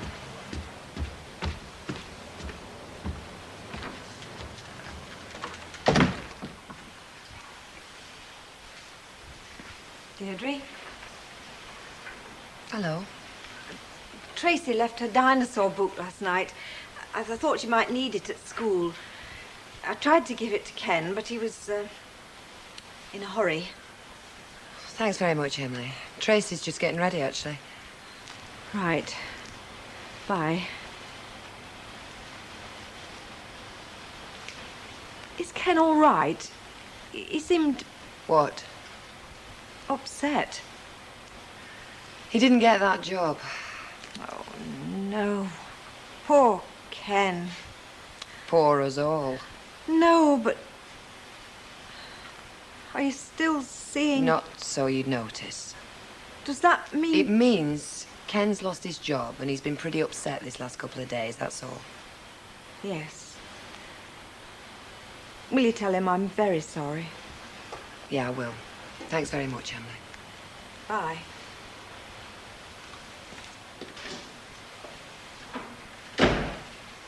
Tried to find out, Ken, honestly, but the fellow I was going to ask, he wasn't at the meeting last night. Well, isn't there somebody else? Well, hardly. It's supposed to be confidential, you know. Confidential? Do me a favour, Alf. There's nothing confidential in that town hall. Politicians the biggest blabbermouths in the universe, like a lot of old women. Well, some of us can keep our mouths shut if necessary. Yeah, well. When are you next likely to see whoever? Oh, I don't know, next day or two. Well, I'd be glad if you could find out why I was turned down. It beats me, it really does.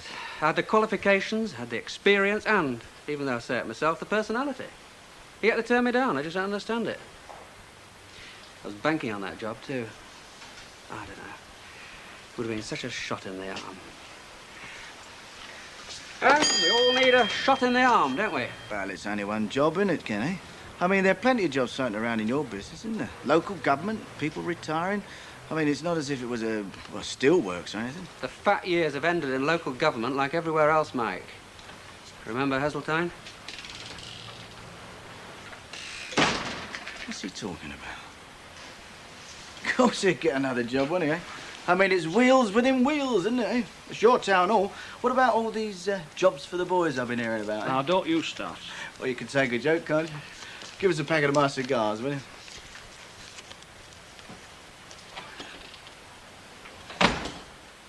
Hello.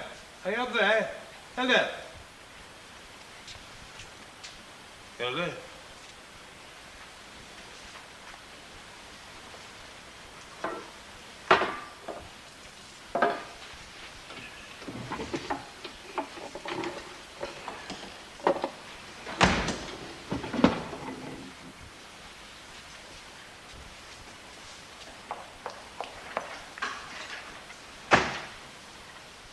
Stanley?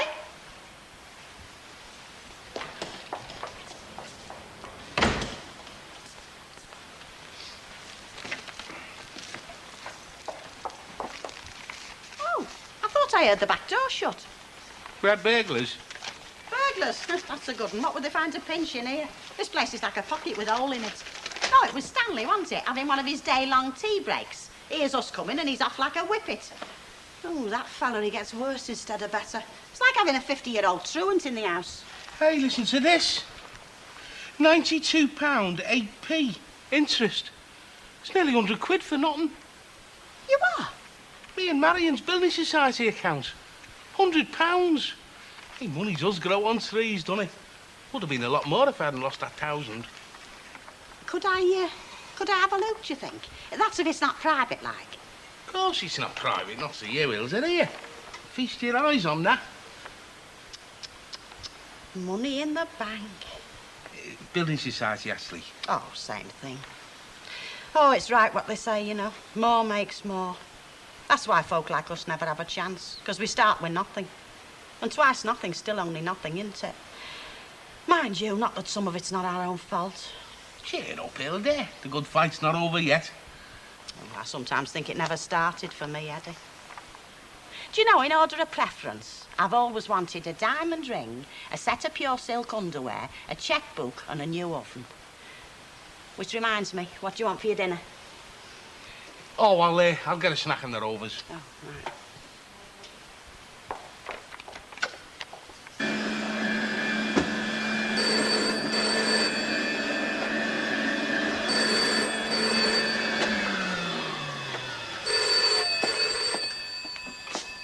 Hello? It's Mike. Oh, hello, Mike. Is it all right to talk? Well, no, not really. Ken and Tracy will be back any minute. Well, what's happening about what we decided? Well, nothing really. Why not? It's difficult, Mike. I can't just tell Ken I'm leaving him. Not just like that. Not with things the way they are at the moment. You promised you would.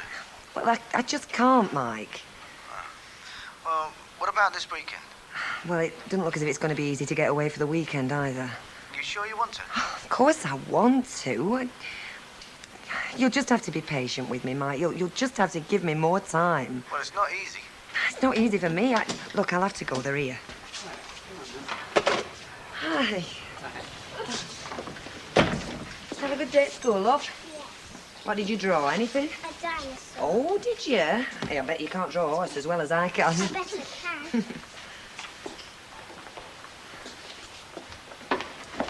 Has Alf managed to find anything out about the job? No. Can't he? Well, he's still trying. I'm not sure if I want him to find out why or not. I mean, it's not going to make any difference now, is it? It's academic.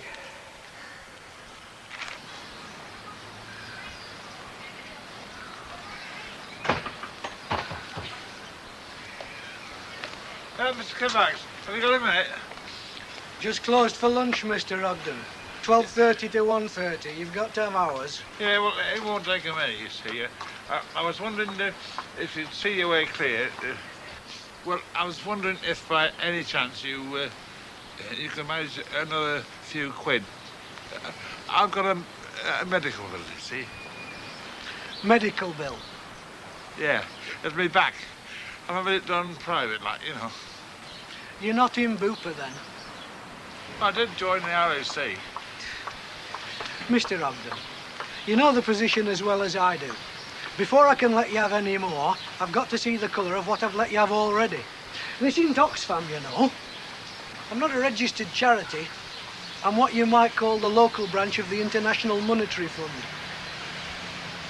And what's wrong with that? Nothing.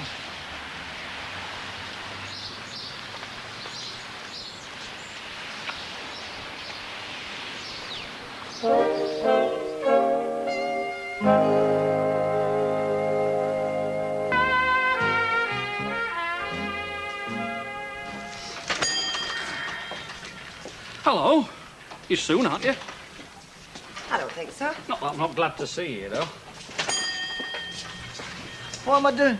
I got some cigars this morning, didn't I? I must be losing my grip. Sorry about that. See ya. See? Even your big tycoons can be absent-minded. Yeah. Hey, listen. I hope Ken doesn't think I let him down. Hmm? Well, not finding out why he didn't get the job. Oh, no, I'm sure he doesn't. Well, I will find out, you know. He's very down, though, isn't he? I mean, he even had Mike there giving him some sympathy this morning. Mike was? Yeah, well, something he said, I suppose. I mean, he said he'd find a job somewhere else, you know. He's just trying to cheer him up, I expect. But he won't, will he? No. Look, I'm going into town all this afternoon. I'll try and find out then. Did you hear what I said? Yeah, thanks very much, Health. That's great. There's nothing wrong, is there? No, of course not. You're a late scholar, aren't you, Stanley? I'll give over. It'll be in the Legion of the Donkey, won't you, Stanley? Give us a pint, please. And to be the first today. Oh, and the rest. Hey, Leslie, come in with you. I'm going to buy 2 Sammys this morning. I'm skinned. Oh, flipping heck, Stan. I can't keep subsidising your hollow legs, you know. Well, it's only a quiz. No. There you go, 52. Can I have it unstrapped? Oh, give over with It's all right, I'll pay for that. I haven't bought you one this dinner, have I, Stanley? Oh, thanks, mate. There you go, you must have a long stocking somewhere. The amount of money you spent for the amount of time you're spending here. You don't know, Dee, do you? You sell your ale and keep your gob shut. I'll shut your gob in a minute if you talk to me like that. All right, that's enough now. All right, I might just stand behind this bab. I'm not everybody's flipping rubbing rag. Nearly had your good luck spoiled there, Stanley. Well, he couldn't do it, could he? Oh, we are upset, aren't we? I'm going. I can't stand the sight of blood. Me too. Did I hear voices raised just now? That's that Oggy, innit? Just gone mad for no reason. He looks more like pathetic to me. Yeah. Do you know, I knew there was a body missing, but I couldn't quite bring it to mind. Where the heck do you think you've been? I've only been at the chemist. Run out of polyfiller, did we? That's funny, the chemist had as well. They said you bought the last 100 weight. Anyway, Fred said I could nip out, didn't you, Fred? Yeah. Well, was quiet. You'd say it was all right for it to mug a fairy. There. Is it my fault I'm young and beautiful? You'll have to book your ideas up, lady, when Mrs. Walker gets back. And you can shut up and all. No sooner finish one job than I'm off on another. Story of my life is that. You read about people like me in books about the old days. But my mother never put in the hours I do, nor her mother before her. And what are the unions after, eh? 35-hour week. I do a 35-hour day, and what have I got to show for it? Look, just look in that purse, what do you see? Not a lot. No, few coppers. And we're supposed to live till Friday off that, 3 of us. Oh, and here he is, the Scarlet Pimpernel. We seek him here, we seek him there. One place we know never to seek him is where there might be any chance of him having to do a job of work. Don't suppose you've got any brass for me? No. No. What am I going to do with you, Stanley? I'm beginning to think you're beyond redemption, I am honest. Yeah, I need them. Had some in the Rovers. Oh.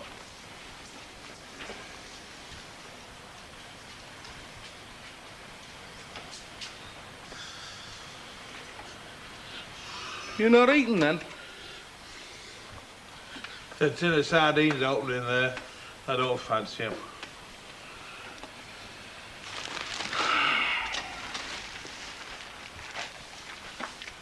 Here.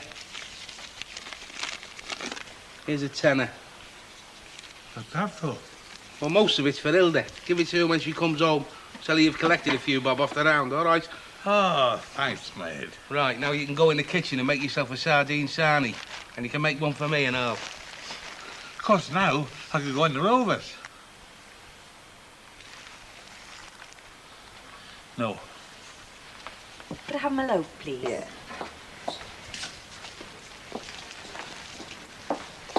Hi, love. 27.5p, please. I understand, you know, Deirdre. Do you?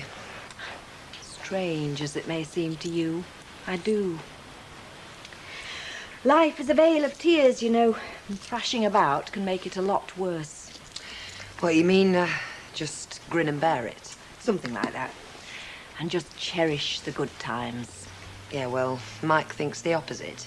He thinks you should grab what you can, and he seems to think that's more me, too. Well, he would, wouldn't he?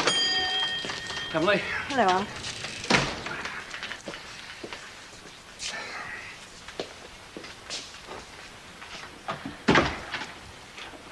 I didn't mean that the way it sounded, but, well, Mike is a free agent, isn't he? And you're not, Deirdre. That's the truth, unpalatable though it may be.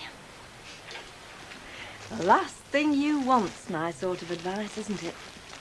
Bye.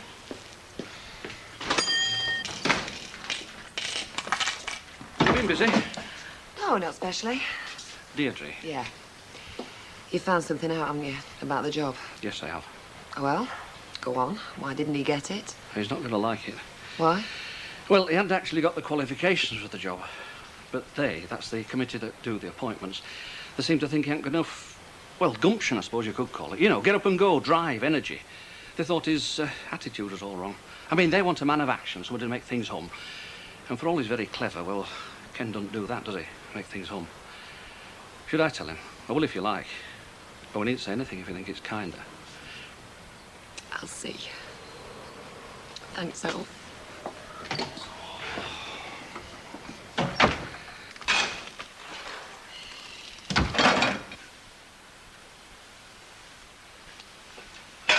What's going on?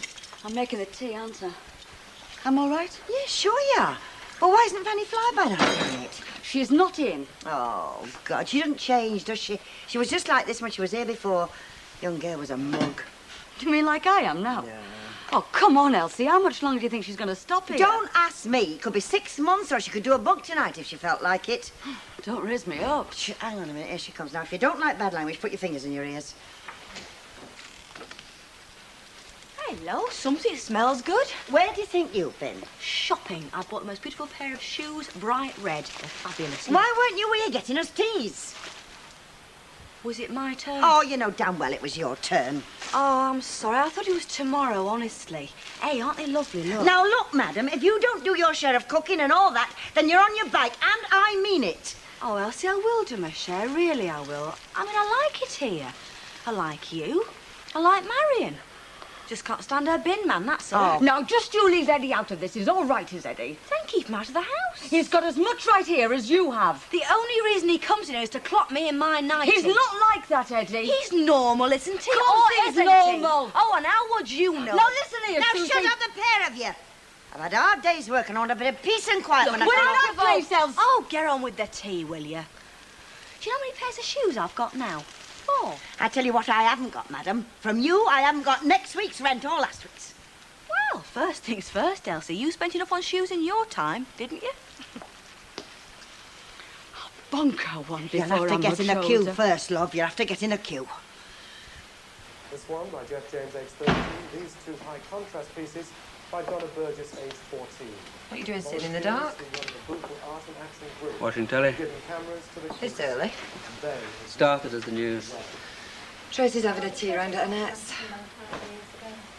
What do you want? Whatever's going. I think there's some chops. Ken? Yeah, fine. I don't suppose there's any news to Mal. No. Not that it matters. Not that it matters a jot. It's not going to change anything. What about actually giving cameras for the kids, wasn't that? This is my life. Well, some people might A think crummy that, job in a crummy we town. thought they would easily be able to... God knows how it came by. We don't believe there is a big mistake about This wasn't the idea. It wasn't the idea at all. The idea was success, achievement, satisfaction, a rounded life. But somewhere on the way, I strayed from the road. Well, initially we had a small... You'll never get back on it now. ...association, and we bought 2 pence... Can you hear yourself? At that time, they were sort of telling us we should Can you? try and code up instrumentals, What? but we said, no, we want group equipment. You're pathetic. There is nothing wrong with your life that a little, I don't know, enthusiasm wouldn't put right. I was enthusiastic about that job, but they turned me down. All right. So be enthusiastic about the next one you apply for. Well, what's the point? I was right for that job. Perfect. But I wasn't lucky. I've never been lucky. Just look at my record. One disaster after another. Okay. So that's the way it is. What's the point in trying? Why not just face facts and let the waves roll over me till the last syllable of recorded time? Not getting that job had nothing to do with luck. Oh, how would you know? I just know. How? Alf has found out something. So he was telling you what to do. You just do it. And? Well, come on. Why didn't I get it? You just didn't have enough go about you. Enough go. Enough life, enough enthusiasm. That's just the impression that you gave, apparently. Oh, very clever, very intellectual, but... Boring. It's as good a word as any. Oh, yes, it is. It's the in word, isn't it? Anything isn't with it, swinging or trendy. It's boring. I'm boring! And there's just nothing I can do about it, because the great tragedy is that I'm not aware of it. I happen to think I'm a great guy. But apparently I'm wrong. Well, so be it. And that's it. That's it. What about me? What about my life? I don't want a boring life. I don't want to just go through the motions. But there's nothing wrong with your life. Your life is rounded. You've got a family, a home, a job, and friends. I mean, what's wrong with that? It's not enough, Ken. Well, what else do you want? Hmm? What I've found. What's that? Somebody else.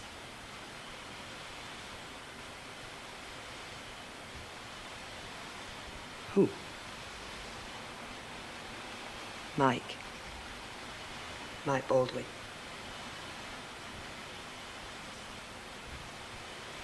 That was before. It's now.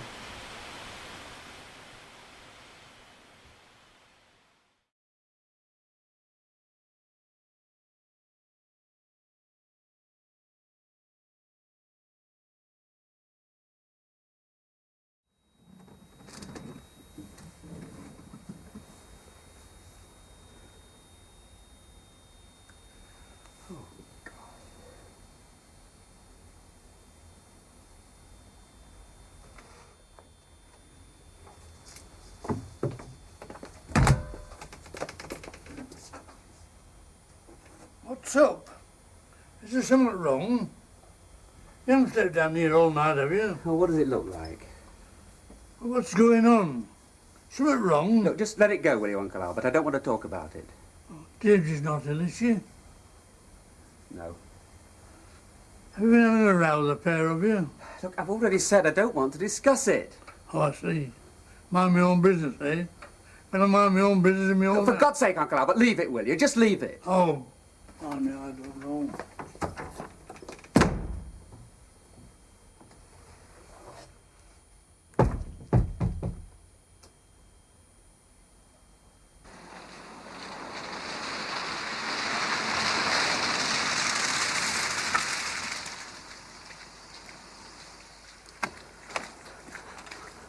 Good morning, Edward. Oh, morning. Do I detect a note of spring in the air, or is it me? I think it's you. Spring's when the bins start smelling. Weeks away yet.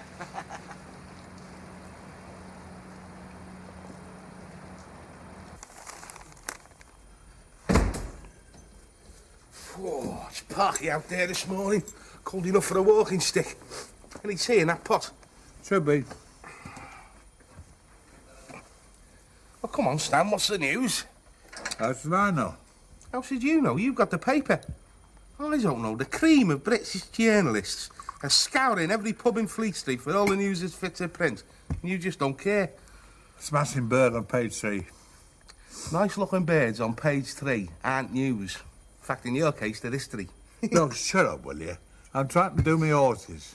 I'm going to amaze you now, Stanley. Do you know, as soon as I took a quick shufty in there, I deduced right off you were a decrepit window cleaner with a weakness for the horses. Brilliant, my dear Yates. Elementary, my dear Ogden. You're puddled, you are. Not as puddled as you are. If you're thinking of doing what I think you're thinking of doing, namely and to wit, putting your money on the horses... My money? Stanley, it's my money. The only money you've got is the 10 quid I give you yesterday to give to Hilda. Hi, well, you get it back. I'm investing it, you see. Stanley, I gave you that money to keep Hilda quiet, not for chucking down a grid. Bottom weight in the first phrase is certainty. Stanley, you're giving it to Hilda. Am I hell of that giving it to Hilda? What was that about me? Nothing, love. Stan's got a surprise for you. All right. Rushing out to work, is he? That'll be a surprise.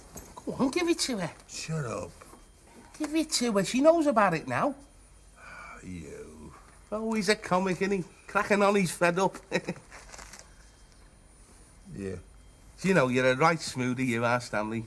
If you had a bit of patter, you'd be a real ladies' man. I thought you were skint. Yeah, well, he's been leaning on some of the slower payers on the round, you know, Hilda. Oh, there you are. You see, you can do it when you want. It's like I said, you've just got to keep on at 'em. Listen, I can double that for you. Treble it. The horse winning today. You're not putting my money on no horse. Bottom weight first handicap. Don't talk to me about handicaps. I've been living with one for the past 30-odd year. Hello, Emily. It's Deirdre. Yeah, I just wondered, love, is there any chance of you taking Tracy to school this morning? Are you sure? I mean, you would say, wouldn't you? Oh, that's great, love. Thanks very much. Bye. There you are. Your Auntie Emily's taking you to school. Now then, have you cleaned your teeth? Yes. Good girl. Off you go upstairs and get your coat.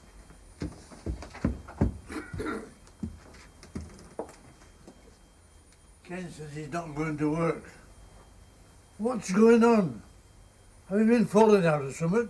Just don't push it, Uncle Albert. Well, he won't tell me how. I'm sorry, Uncle Albert, but I can't explain. Not with Tracy about. No, and you talk to me just like you talk to her. And treat me like a kid.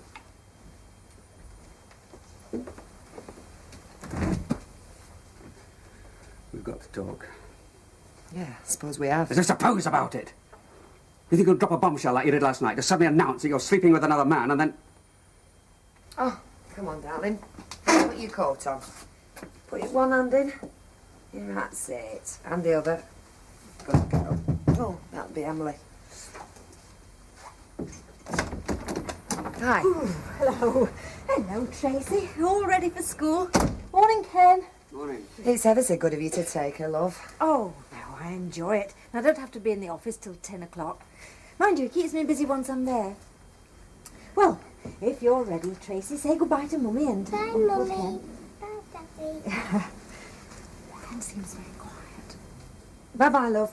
Be a good girl. Come on, love. Bye, Emily. Get this umbrella. You've got your coat on. That's it.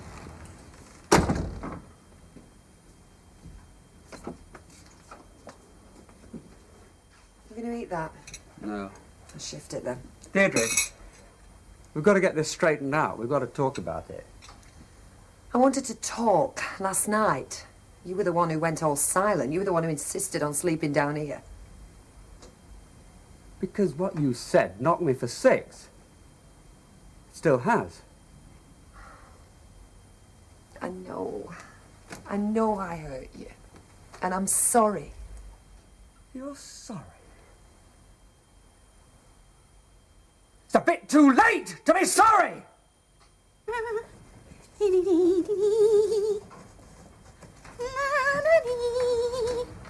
Oh, you're here, are you? Just as well and all soon as it's opening time. No, it's not. Not for 35 seconds. Well, I tell you straight, if you'd been a member of the public, you'd have had to go thirsty. 'Cause I'd not have served you. Oh, no, you get no thanks for it. What are you going on about, Hilda? Till you came through that door, I was alone in this pub. Now, it's like I'm saying, I'll clean 'cause that's what I'm paid for. But I'm not dealing with members of the public. They only impose on your good nature, in my experience. Well, where's Big Fat Fred, then? Gone to pick Mrs. Walker up at the station. She phoned 20 minutes since and told him to come and collect her. Oh, I didn't know she was back today. Still, as I made before, she won't know how long I've been here, will she? Oh, it's typically your age group, is that? You've got the wrong attitude towards work. Mind you, I'll say one thing for you. You're not as bad as Bet Lynch. I mean, look at the time and she'll still be in bed, won't she? Between you and me, she's always been quicker at getting in bed than getting out. Oh, and have you any interesting examples of that statement, Hilda? Oh, there's many a tale I could tell if I were that way inclined. Oh, hello, Mrs. Walker. Oh, nice to see you back in one piece. Had a nice break, have you? Very pleasant, thank you. Morning, Susan. Morning, Mrs. Walker. Everybody in the pink down at your Joni's, then? In excellent health, thank you, Mrs. Ogden. Oh, and... now, Mrs. Ogden, if you don't mind, I won't prolong this conversation. It is long past opening time, and you should have been finished in here long ago. You've got the wrong attitude to work, Hilda. Fred, take my cases upstairs, will you? Fetch me carry, Mrs. Now, just look at that. And I bet you the bet isn't here either. The minute I go, people start backsliding. You know, a very highly educated man once told me that that was the reason why the Roman Empire fell. And from my own experience, I can amply bear him out. Oh, good morning. Oh, you're back there, Mrs. Walker. You're late. Yes, I know it were Alf. I set off in good time, but you know what he's like. You can't get past him round that counter. Once he starts talking, it's yak, yak, yak. I have no doubt that this has been the general pattern of things all the time I have been away. At least it is nice to know that Susie is reliable. Crawler. I never said a word. No, but you were stood there simpering, radiating willingness and efficiency. She's got a flipping cheek, isn't that woman? I paid good money for that car. She carries on as if it were a flipping home. I'm here, Fred. I'm at the station, Fred. Come and get me, Fred. I nearly said get at the station, get the next flipping train to Land's End. Nearly said that, did you? Yeah. Nearly quite cheeky then, weren't you? I had a cat once, nearly a Tom. Only short of a couple of things. Puts me in mind of you, love.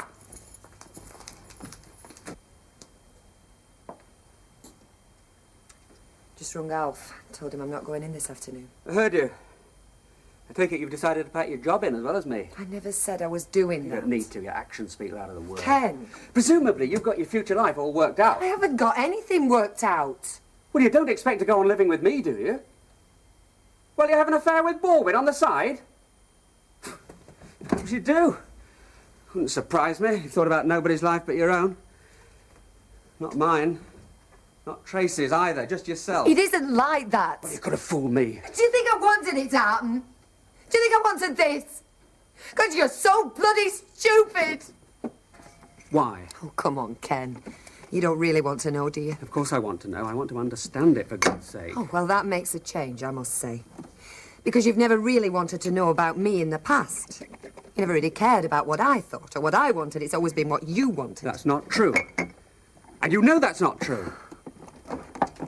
A bit parky in that room of mine. I reckon that grate needs a good rake out. Uncle Albert, Deirdre and I got some things to sort out. Oh, have you? Well, we should be having dinner in here just the same, shan't we? Yeah, look, would you mind having dinner at the Rovers or Sedgwick Cafe today? Yes, I should. Look, Uncle Albert, don't be awkward, please. We have got things to sort out. Oh, have you? Well, why can't I hear it? You'll hear about it soon enough, I'm afraid. Now, please, Uncle Albert. Blooming it. My own house. It's like a blooming lodger.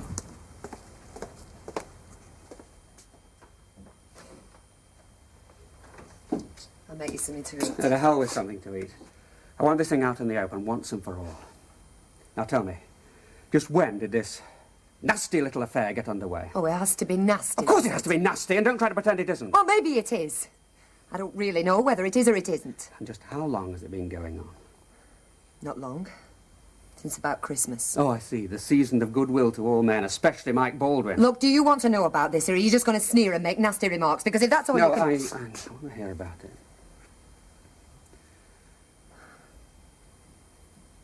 Well, like I say, it started about Christmas.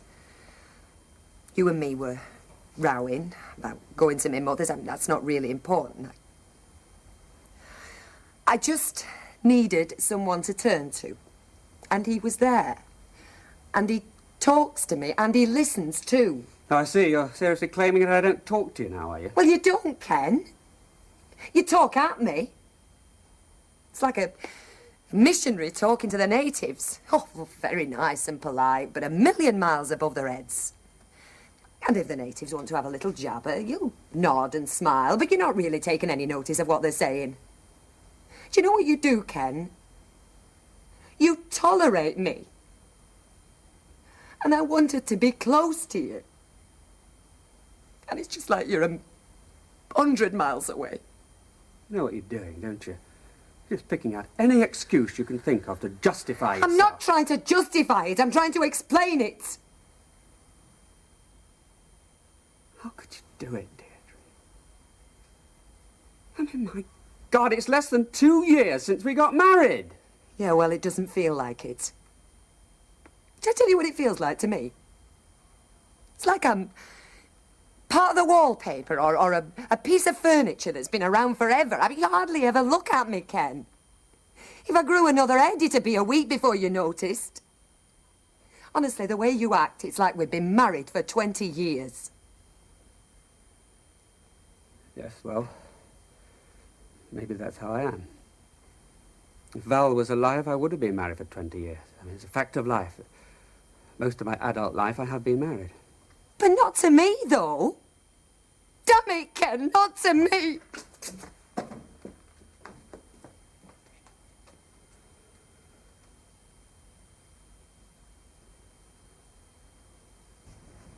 Yeah. Oh, and Frank, how about having a drink sometime? Yeah, okay. And you, Sunshine. See ya. Have we had the VAT return form yet? Hey? Yeah. Got it somewhere. There you go. Bit previous, though, aren't you? Well, I like to have it all ready in good time. Oh, I'm not complaining. I'll tell you what, darling. You keep this up, and the Customs and Excise men will send you a medal. I hear you were playing the Aunt Emily bit this morning. Pardon? Alf said you took Tracy to school. Oh, yes. Why, is Deirdre ill? I really couldn't say. Well, didn't you see her when you went to pick the kid up? Yes. Then you must know if she's ill or not. I don't want to discuss Deirdre with you, Mr. Baldwin.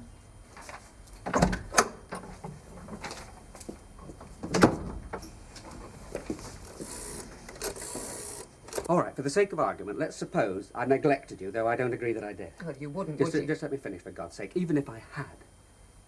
Do you think that excuses what you did? I mean, couldn't you have come to me? Couldn't you have said, let's talk this thing out? I didn't know how. I tried in my own way. It's not easy, you know. Oh, I see. It's easier to start sleeping with Mike Baldwin.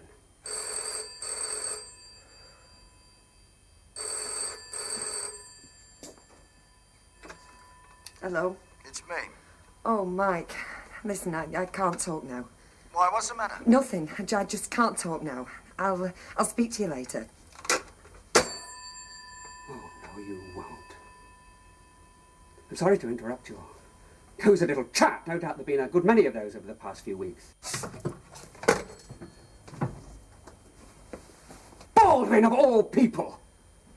You decide to have an affair to enliven the tedium of your marriage, and you have to go and pick a little creep like him! I didn't pick him! I didn't go looking for an affair. I didn't want an affair. Oh, I see. It was an irresistible impulse. Was it written in the stars? This thing was bigger than both of you. I hate you when you talk like that. What you hate is the truth! About your sordid little bit on the side with a spiv like Baldwin! At least he's human. At least he wanted me. I wanted you! You never wanted me, Ken, or kids, or anything. It's your pride that's hurt, that's all. That's not true, I'm afraid. I loved you. I'm the man you married. I'm exactly the same now as I was then, and if that wasn't what you wanted, why did you marry me? Ken. Ignore it. No. Why did you put the phone down on me? It's Ken. He knows. I've told him everything. Get out of this house. Shut up! I'm warning you. Get out of this house before I You make- go. Go. Ken, stop.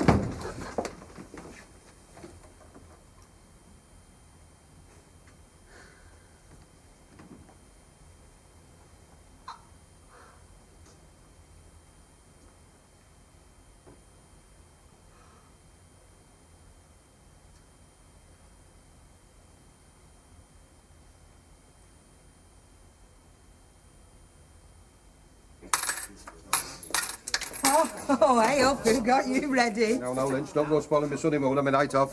Hey up, going granny grabbing, are we Give over, grannies. Grannies are out my age group, aren't they? Now I've got a big powerful motor to go for the younger end of the pulling market. How's about it, Suze? How's about a nice little flirt round Prestbury way, darling? I'm working, aren't I? I'll give over. Go and pull a flanker like Annie does. Tell him we've all got a headache. Mrs. Walker won't do a thing like that. You wouldn't. Chuckles, you wouldn't. Go on. Tell her you've got a headache. No, I think I'll keep the excuses up my sleeve until I get the offer of something, well, enjoyable. I thought you said that car of yours was a bird puller, Fred. Oh, don't worry. I'll do all right. No, I think a motor car should reflect the personality of the owner. That's why I got a Rover, see? I'd have said you'd have been dead right with a Mini. You'd be better with a bike, Lynch. Hey, I'll tell you what, Fred. Me and Ivy don't mind quickly spin with you to Prestbury. As long as you throw a feed in somewhere on roads. Oh, give over. You must think I'm made of money. The way that car of yours eats petrol, it's a wonder you've got anything left to buy a bag of crisps. Oh, yeah, you're Hey, right, Fred, I thought you were going to tattle Mrs. Walker about using you and your motor like a taxi. You're right, I am. Oh, yeah. Now's your chance. Oh. Out for the evening, Fred? Well, be careful of drinking and driving. Yes. Well, it's just that, well, the cost of juice, Mrs. Walker, these days, it's, you know, it's very expensive. Indeed it is. You know, that is one small consolation for losing my Rover. Yes.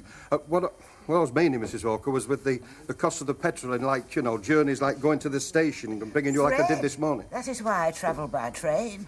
One must cut one's coat according to one's cloth, as the proverb has it. Yes. It's very true, is that, you know, it's a wise man who knows his own car. Yeah. No, just say, Mrs. Walker, I don't want to go running around, you know, hither and yon. No. If by any chance, Fred, you are angling for a rise, I think I must remind you that there is a cold wind blowing through the licensed trade, and I'm thinking of cutting down staff costs, not adding to them. Good lad, you really gave it to her. Oh, give over, I'm going out. Hey, I'll tell you what, Fred. If you run, you'll just catch our past bus. No. Put me off a pint in there, will you? Yes, I will. We see a lot of you today, Mr. Tatlock. I'm not grumbling, mind you. I'm always glad to see your happy face. I wish people at home thought the same. Oh. Chucking you out, are they? Look, if there's any chucking out to be done, it'll be me that does it. Give us a large scotch, will you, miss? Coming up. Oh, Mr. Owen, you know that order that we're doing for Jackson's? Yeah, not now, Ivy. Well, it's just that we're going to be needing Ivy, some more... I said not now, and I mean not now. Sorry, I spoke, I'm sure. You go and brush your teeth and then jump straight into bed. I'll be up in a minute. Just read the story. I'll see.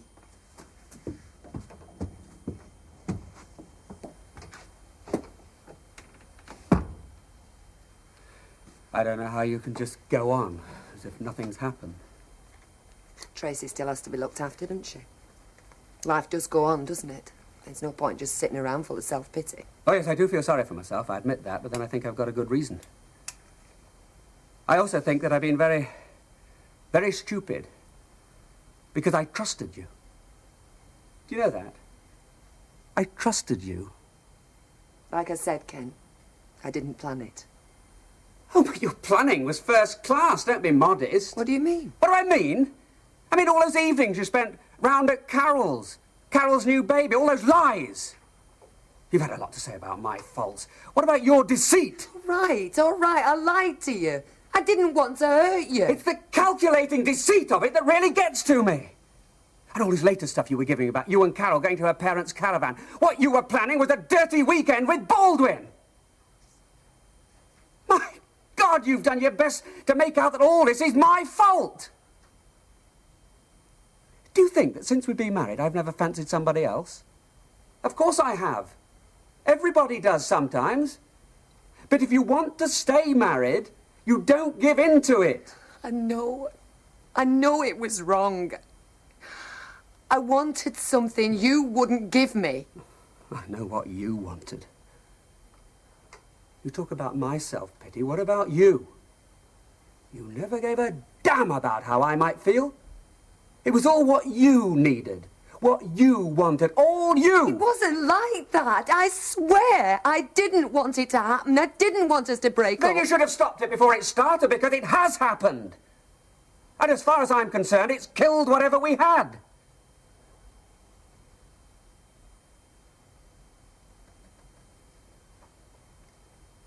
There's no point in all this arguing back and forth, all this who did what and why. You just didn't have the sense to see what you were doing, did you? Well, you've killed our marriage. It's dead. Pack your bags and go to Baldwin. Or wherever the hell you like. Because I've had enough.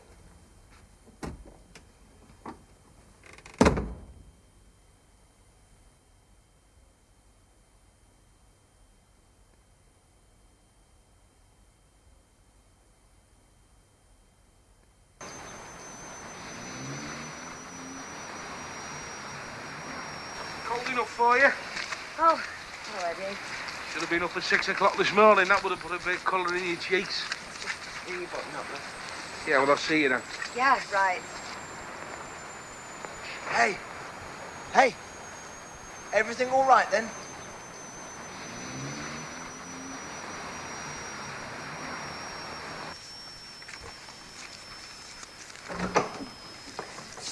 I brought the invoices and the accruals for January so we can get them out of the way to start with. Hey? You did say that we'd spend the morning looking at the accounts. Oh, yeah, of course. Right then, where should we start from? Well, and I don't want you sat there all morning, neither. You can get this table sided and then out cleaning some windows, right? Yeah. You don't have to stop and keep him company. Don't worry about me. I won't be here. 10 minutes, I'm rendezvousing with the wagon at the top of the road. Right, well, see you take him out with you when you go. Ta-ra, then. Stanley, you will be collecting some money today, won't you? Because there's a little matter of 10 quid still outstanding. I know. Only we were talking this morning, and one of the lad's brothers, he's on the windows, you know. Only this lad, he not only does the windows, but he runs a motor car and has holidays in Mallorca and all. I mean, you must be going wrong somewhere. Yeah. You know, you ought to get one of them time and motion fellas. Tell you the best place to lean your ladder and when to hang out your chamois. How old is the chap you're talking about? Oh, Jacko's brother, on the windows. Ah. 20s, 30s. Young fella, anyway. Thought he might be.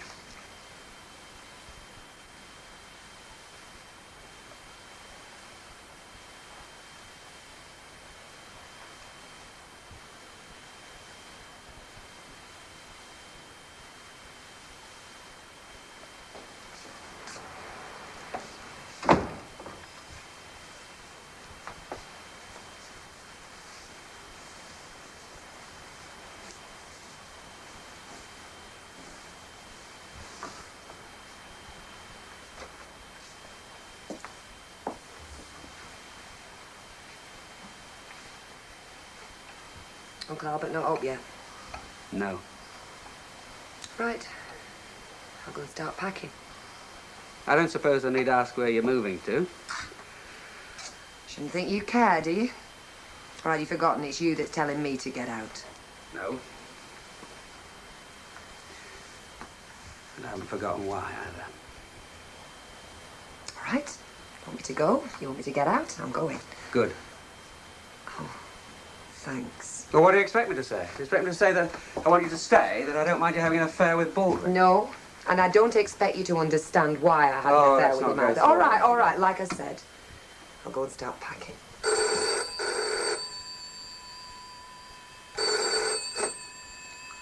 Yes? Oh, hello, Ken. Is Deirdre there? Yeah. See you. Oh. Hello, Alf. Hello, love. Only I wondered whether you were coming in this morning, because I'm a bit snowed under here. And, well, from what you said yesterday, I didn't know whether you'd been or not like. No, I won't. Well, are you poorly or what? No, Look, I better tell you, Alf. I won't be coming in again. Eh? I mean, not ever. Look, I can't explain it, Alf. I just won't be coming in, okay? And I'm sorry, but I've finished.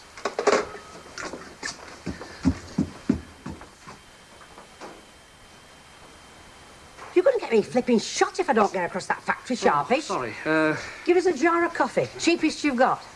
And then the small cakes they'll be wanting. There'll be Yeah. somebody to pay for them, call for them later on. Right, well, if I've got time, like, I'll do what I can. Oh, flipping heck, Alf, don't say that. There'll be a riot across there if you don't go out for the break. Listen, I will do the best I can. That's all I can do. I've got one pair of hands to do it with. Where's Deirdre?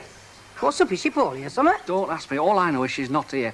About look of things, she won't be here again, neither. So that's January's invoices. I wonder if Ivy's got us any coffee yet. I'll go and see, shall I? No, leave it. She'll bring it in when she has. Well, we'll look at the accruals for January next then, shall we? I suppose you've heard, have you? The cat's out of the bag. Deirdre's told Kim. I thought something of the sort might have happened, yes. Well, it has. Oh, dear. Well, I'm glad. I'm glad it's all out in the open. Best for everyone, really. Can't see that it can be best for Tracy, whatever happens. Oh, come on. No kid's going to be happy if the parents aren't. But they were, Mr. Baldwin. I don't care what you say. They were happy together. Well, they're not now. No. No. Because it's all my fault, isn't it? I mean, as far as you're concerned, it's all my fault, isn't it? Oh, well, never mind. When she's out of that house, perhaps you'll see that I'm not just a villain of the piece. Oh, look, let's leave all this for today, shall we? Certainly. I could still do with a cup of coffee if there's one going. Right. I'll wait till it's her dinner time. That's if you don't mind me stopping here till then. Then you'll pick her up at school and take her with you. That's the idea, is it? Well, she is my child, you know. Yes, more's the pity. What's that supposed to mean? That is supposed to mean that first you had Ray as a father, then me. And now you're dragging her away from everything that she regards as a family and a home to stick her in your lover's flat. What about you? You're using her to try and get me to stay. No, I just think that she deserves better than what you're doing to her. Well, I'll just have to make it up to her then, won't I? Anyway, you don't know where I'm taking her. I haven't said where. You don't have to. Oh, right. I won't then. Go and pack her bag. You don't mind if I come back for the rest of our stuff later, do you? No. Oh, Uncle Albert, you're up. Yes, of course I'm up. I'll make you some breakfast. No, I've been up some time. Well, I find you come out of my room with you two rowing in here. It's nothing for you to worry yourself. I think it's something that he should know about, though, don't you? All I know is there's something sadly wrong in this house. That's all I know. I mean, it is his house. We're splitting up. She's leaving and she's taking Tracy with her. Nay, now don't say that. You wouldn't do a thing like that, would you? Yeah. We won't go into detail, but I'm the one who's told her to go, and she's going. You want locking up the pair of you. Absolutely daft nowadays. And being married, you think there's nothing to it. Something you can get out of any day you like. Yeah, I could do with that. Suits you. Could do without the lecture, thank you very much. Can you? You won't tell him with somebody, especially the way you've been carrying on. We're walking about all hours, and you're as bad for letting you know. Uncle Albert, sit down. Let me make you some breakfast. No, I'm going out. And I hope I never find out what's been going on. But I'd like to think well of the pair of you, although you're messing up your lives.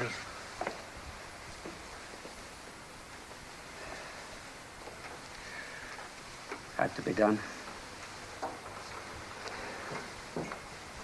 Thanks for not telling him about Mike.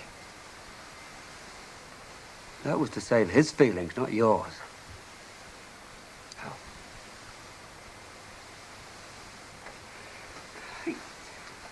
Can you not see? Do you not realise what damage you're doing? And how many people are going to get hurt because of your stupid selfishness? And I'm not just talking about me, I'm talking about Uncle Albert, I'm talking about Tracy, and God knows why I'm talking about you as well. Of course I can see. I didn't plan for all this to happen, you know. And I'd have given anything for it not to.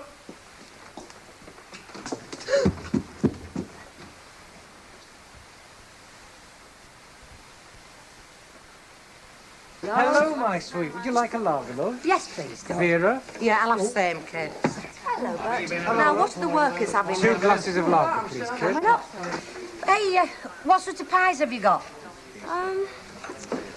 Hey, Are you speaking to me? what kind of pies have we got? Round ones. If you want to know more than that, go and have a look for yourself. Oh. Well, dear, some good news, I'm glad to say. Oh, yes? Just been speaking to Elizabeth on the telephone, and it seems she'll be with us tomorrow morning. Oh, great. Is she all right now, then? Yes, she is. So will you pass the news on to anyone it may concern? Be my pleasure, Mrs. Walker. Thank you, dear. So, supplying you with the readies in order to keep your Hilton happy, eh? What's it going to do with you? Well, it's just that Sid Lomax is, well, an acquaintance of mine, that's all. I've been saying it with Walker Carity. No, that's not with it. It means that, well, I'm a salaried person, Stanley. You know, plenty of money coming in. I've a very high credit worthiness. Oh, Yeah, I can't understand him lending you any money at all, really. You've got nothing, have you? You sticks of furniture, the house, the house. yeah. Oh, that'll be it. Yeah, you've got a house, it can take you to court to get the money back. Oh, that's it. That's what's on his mind.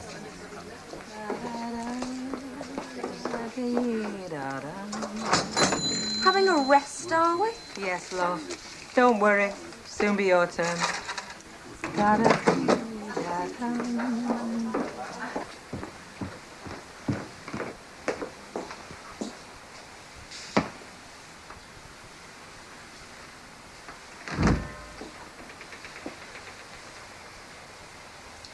Right. I'm off then. Yeah. And just for your information, I'm not going to Mike Baldwin's. I wouldn't take Tracy there, whatever you might think. So, where? Going to my mum's. Start with anyway.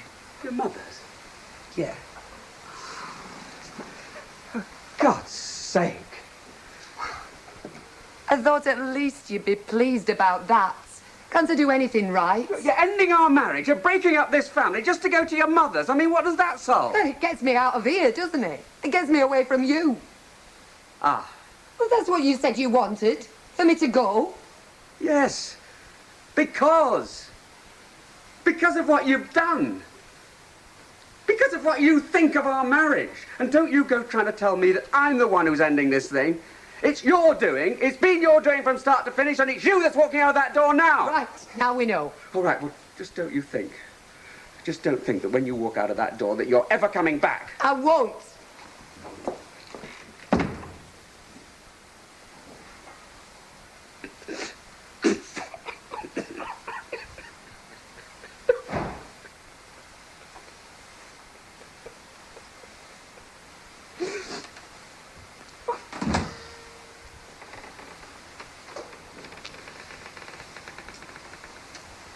Ken,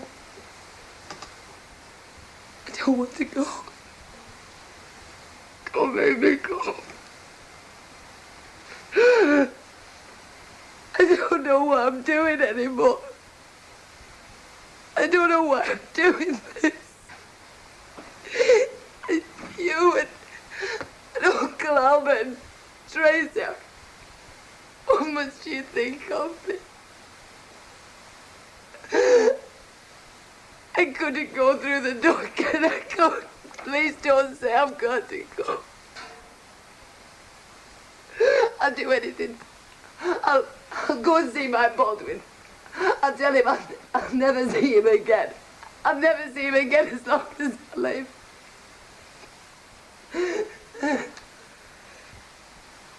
No.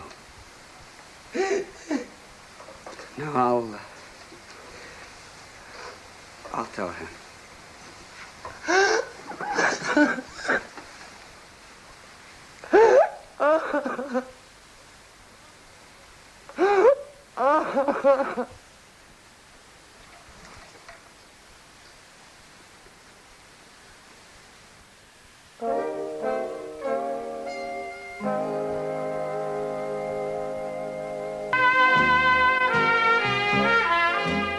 Is it right what she says about Betty coming back? Would I tell a lie? Yeah? Would Mrs. Walker tell a lie? Well, not unless she had to. Now, come on, is it right what she says about Betty coming back? Yeah. Oh, that'll be very interesting then, won't it? What? Well, who gets the push? I mean, I'll be OK, but she won't want 3 barmaids, will she? No, I think it'll be a very close-run thing myself. You must be joking. I'll give over. I mean, look.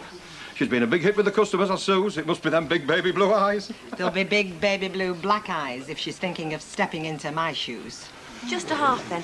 That's all I got time for, love. OK. This fella will have a pint, though, won't you, Alf? I've not had time to turn round today. I've had to shut shop up as it is for half an hour to get some dinner. Flipping Deirdre rings up this morning. She says she's finishing. No reason, no notice. She's finishing. Just like that. Another pint, then? Yes, please, love. Oh, cheers. What's she done that for? Oh, I don't know. She's not poorly. She just says she's not coming in anymore, puts phone down. What is it makes folk do things like that? Hey, I know.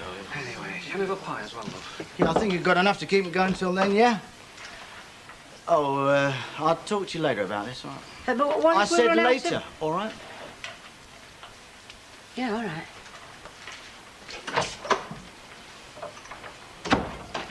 What do you want? I thought you might like to know what's happened as far as my marriage is concerned, since you've been taking such a great interest in it. I don't bear any harm, it's just one of Oh, those things. save it. I've had enough of your two-faced hypocrisy to last me a lifetime. How can you stand and have a drink with a man when you're having an affair with his wife? Yeah, I didn't enjoy doing it. Yeah, well, you still did it. Well, let me tell you this, my friend. You won't do it again. And let me tell you something else, too. You stay well away from my wife and you don't talk to her again. I talk to who I like, when I like. No. Then what are you going to do? Lock her in the house, not let her out the door? I don't need to. She's staying with me. It's over as far as you're concerned. That is what you would like. She's got a home and a family, and that is where she's staying. It was that home and that family she was so anxious to get away from. That's why she came to me in the first place. You've never been married, have you? What's that got to do with it? What that means is you don't know the first thing about it. Certainly not as far as our marriage is concerned. You might have come near to wrecking it, but you never come anywhere near to understanding it. Ah, don't give me that. Look, I'm telling you, you're finished. You don't see her again, and you don't talk to her again. Says you. Yes, I do. Well, I don't believe it. And I won't, unless I hear it from her. Well, you can believe what you like, but I'm telling you what you're going to do. And that is, you're going to stay well away from my wife.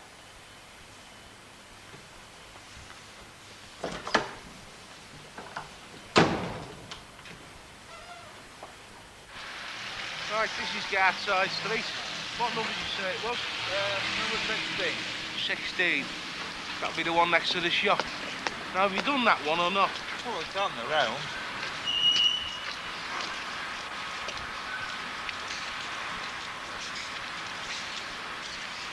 Right, 16.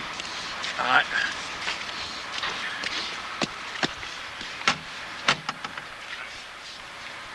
Not in. Well, give him a chance, Stanley. Not everybody's as fast on their feet as you know. Yeah? Windows.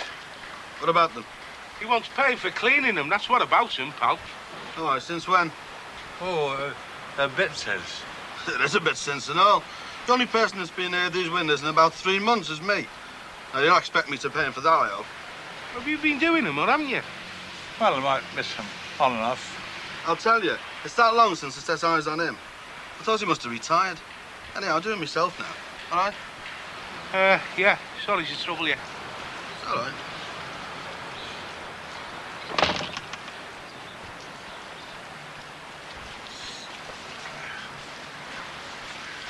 I'm beginning to understand, Stanley.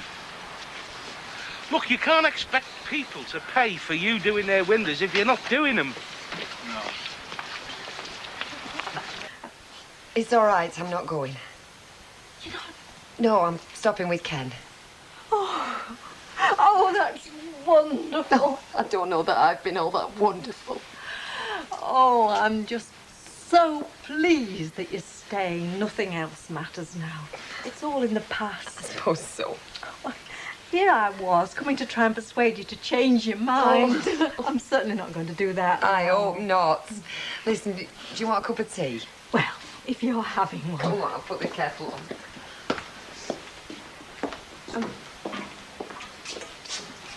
Where is Ken? He's gone out.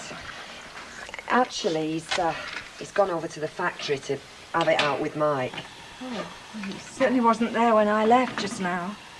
How did he seem, Mike? Well, he didn't say very much, and... Well, I don't suppose I said very much either. Oh, that'll be Ken. Ken? Ken?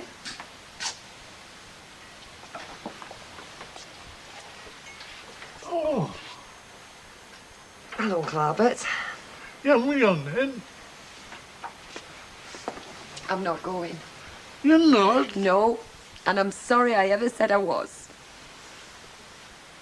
I've been sat in that pub, frightened to come home for fear of what might have happened.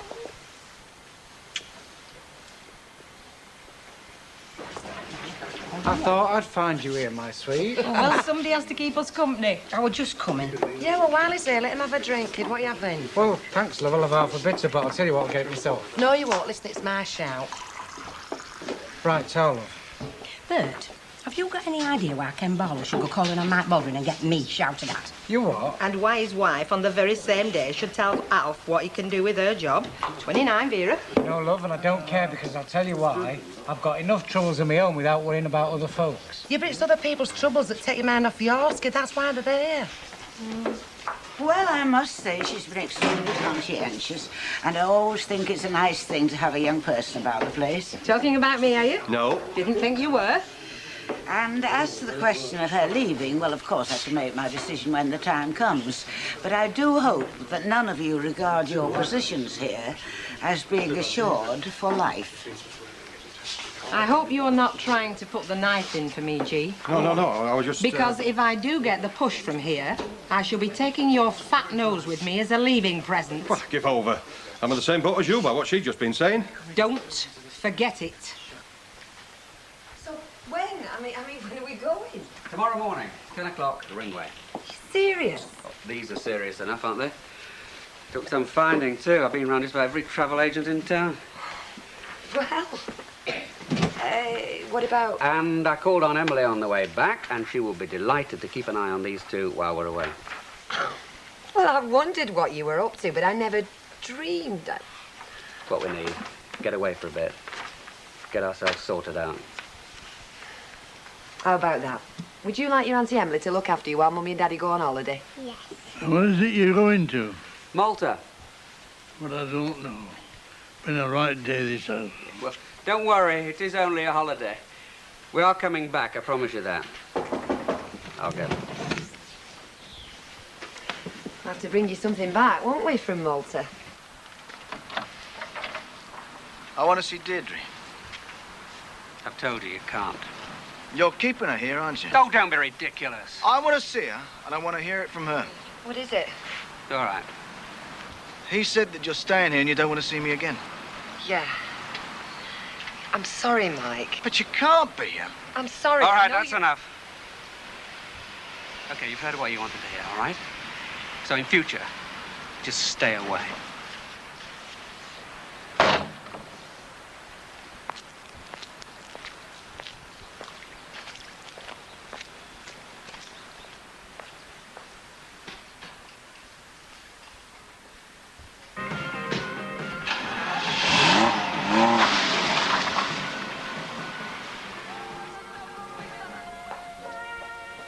I said I'll go and give the living room a tickle over. I heard you, and good luck to you. Stick kettle on while you're at it. We'll have a pot of tea, seeing as Queen Mother's out. What did your last servant die of? Trying to get an answer, I shouldn't wonder.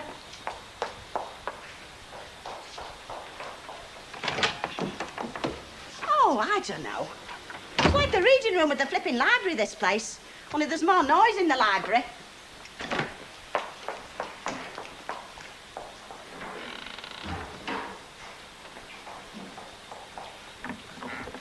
Do you know, if you fellas put as much energy into working as you do to picking losers, we wouldn't be in the mess we're in. And you're all the same. Our Stan thinks books are for putting under chair legs, but stick a racing guide in his hands, you'd swear he'd been to Oxford University. Hilda, Fiona Fashions. Isn't that where your Mrs. Lowther gets all her posh gear? Yeah, what about them? Too pricey for the likes of you. No, there's a sale on. Where is it exactly? Bolton Road. Right-hand side, just past that big garage. Corner Cavendish Road. Oh, yeah, I know it. Keep your money in your pocket, you're going to need it. Did you speak? Well, Betty's back today and she's somebody's for the job, hey? I won't mind backing who that's going to be now.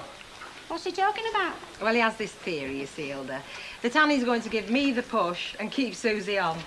We'll work it out. She's young, attractive, good-looking. Get 3 behind the barrel and all the fellas are going to go for. You've got a lot to learn, Frederico. It's got naught to do with being young and attractive. When you come in a pub like this, you want to feel at home.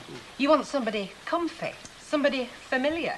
And who's more familiar than me? Oh, you're right. She's right, you know. That's why Annie Walker will never get rid of me.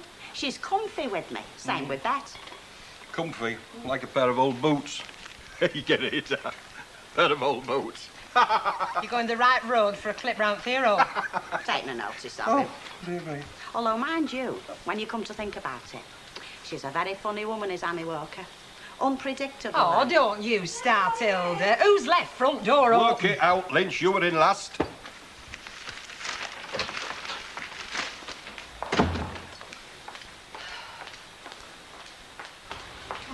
Yes, love. Is Mrs. Walker in? She's gone to the shop at Hiscock. Oh, well, would you give her this boot back? Tell her I enjoyed it and thank her very much. Certainly, love. Aren't you working today? I've just nipped out for a minute. Mr. Baldwin's not in. Oh, you little devil.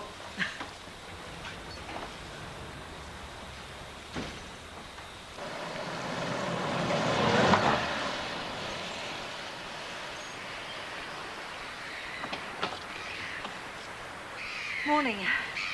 I just nipped across the road to return something. No, that's all right. I suppose you heard about the hoo-ha yesterday?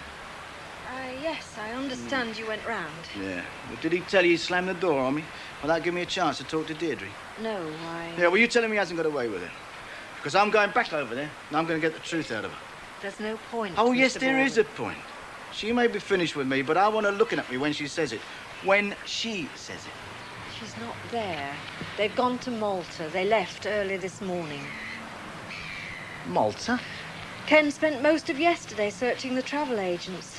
Apparently got 2 cancellations. What a crafty devil. He's cleverer than we thought. I don't think he sees himself as clever or crafty. He was trying to save his marriage. He thought it was the best thing to do, and I have to say this, I agree with him. I'm sorry.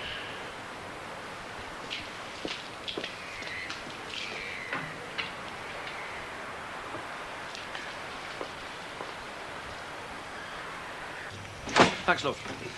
Right, who's next? Give us a slice, love, and a tub of margarine. Hey, do you mind? I was here first. Yeah, well, sort it out, because I can't serve both of you at once, can I? Hey, beer, pal. I've left wagon ticket over in Viaduct Street. Go on, then. When some people have nothing to do. Don't fret, son. You'll go to heaven. Hey, Alf, have you any of them roll mop herrings? Oh, I haven't. No, you're the only one that ever asked for them, you know. Roll up what? Herrings, lad. Herrings, a rare delicacy. When I can afford them, I indulge myself. Hey, I'll tell you what, suppliers coming in today. I will get a jar and put them under the counter for you. Alf, you're a white man. Ta-da. Ta-da.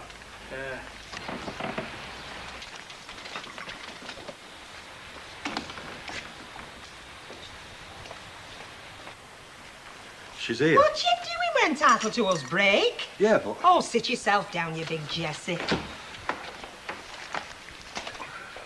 I suppose we all know it's only 10 minutes to opening time. All ready and waiting, Mrs. Walker, just having us well-earned break. Now, would you like a cup of tea? It's fresh brewed. Yes, thank you, I will. How's your feet? How's? Oh, my feet. A little better, thank you. You know, I've never been to a chiropodist myself, but they say you come away feeling like a ballet dancer.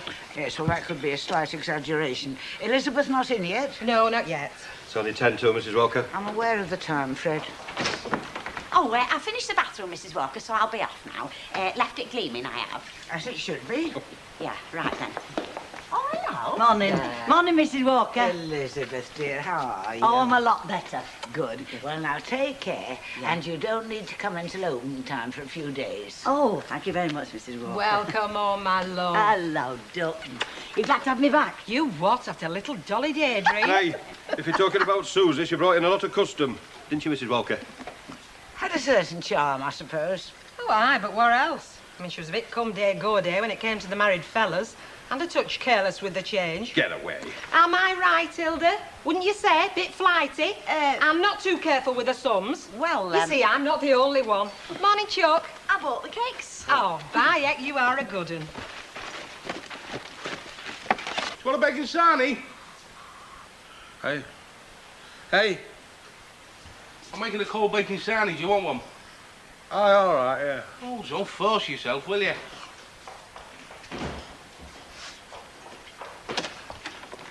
Oh, it's no use getting up now, is it? Suppose you've been sat in that chair all morning. What side of the table? Oh, no wonder you're tired out. Morning, Hilda. Home from the wars. Oh, you're not far wrong. Betty Turpin's back and somebody's due for the push. Trouble is, we don't know who yet. I'm talking a push. You get out and do some work for money. What's it like out? And don't worry, the streets are red. Oh, I'll tell you what it's like out. It's full of fellas working for their wives and families. And one or two daft women doing the same for layabouts what think siding the table's a day's work. That's what it's like out. Don't suppose you thought to bring my slippers down? No. Well, I'm going upstairs to put my slippers on. That's if I can get my shoes off my aching feet. And then I'm coming down again. And when I walk in here, I want you in your donkey jacket with your bucket and leathers in your hand. And I don't want to see you back in this house till you've got some housekeeping money in your pocket. You don't know what they're like out there. He was with me yesterday, he'll tell you. Oh, he's told me. He said he learnt a thing or two. One or two of them are a bit on the inconsiderate side, Hilda. Are they? Well, so am I.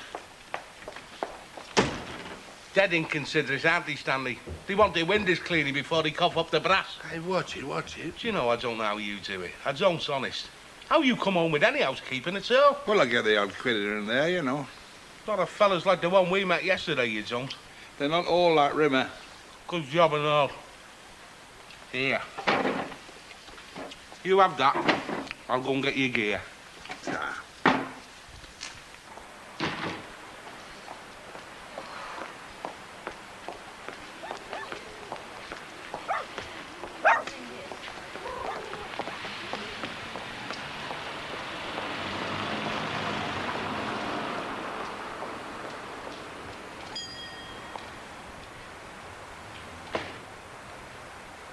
Could you change these couple of cakes for me, please? It's all right. You can go before me if you like. What's up with them? They're fly cemeteries, aren't they? We sell a lot. Nobody will eat them. We sell a lot of them. Anyway, you asked for an assortment. Yes, I know, an assortment without any of them.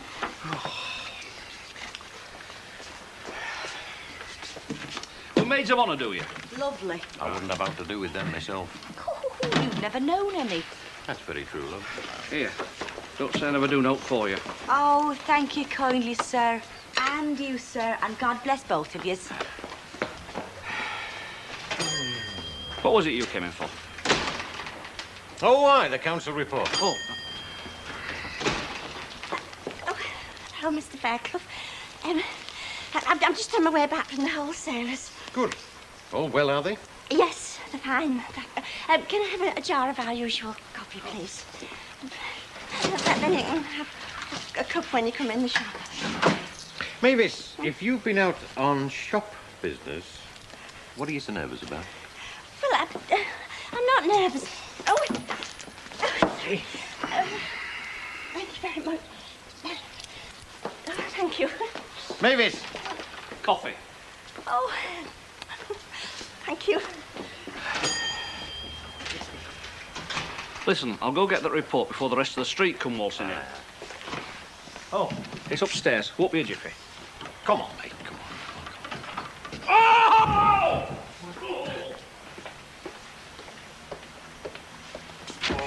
Oh, sorry, mate. What are you doing? What are you doing there? Amy Lynch. She's not here. She doesn't have to be, does she? She leaves her flaming poppy traps. Oh. Ready for out, are we, darling? You take the girls and I'll take the fellas. Well, did ask there. Good morning, sir. Blimey, I'm outnumbered. Hey, can I have a hold? You can take your pick. Aye, I will. Give us a pint of best bitter, love. Everything underway? Well, we're not exactly snowed under, Mrs. Walker. Would it be all right if I nicked a pair of shoes to the repairers? I forgot on my way in. Well, don't be long. No, it's only round corner. Yeah. Won't be a tick.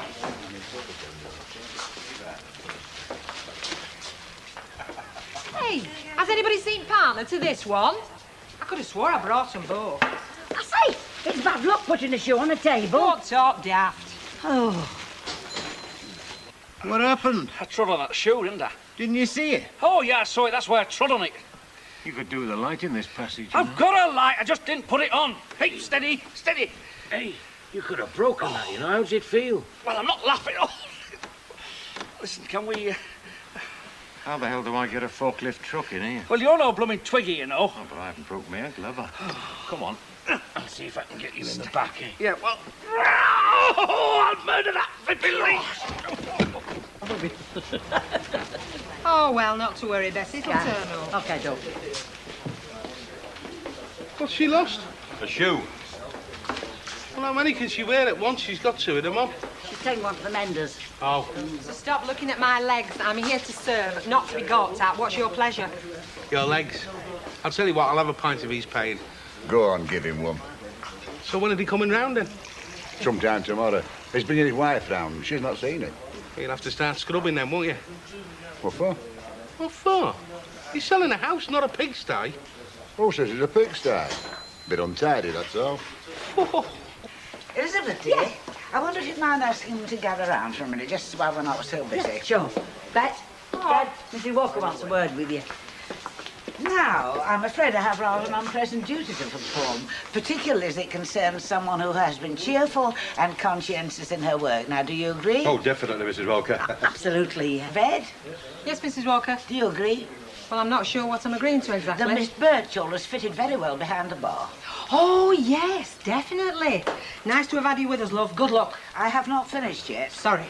Now, it was only fair to adopt the usual practice, which is last in, first out. And as Elizabeth is now back, I'm afraid that means you have to leave us, dear. Oh, I expected as much. I'm sure you did.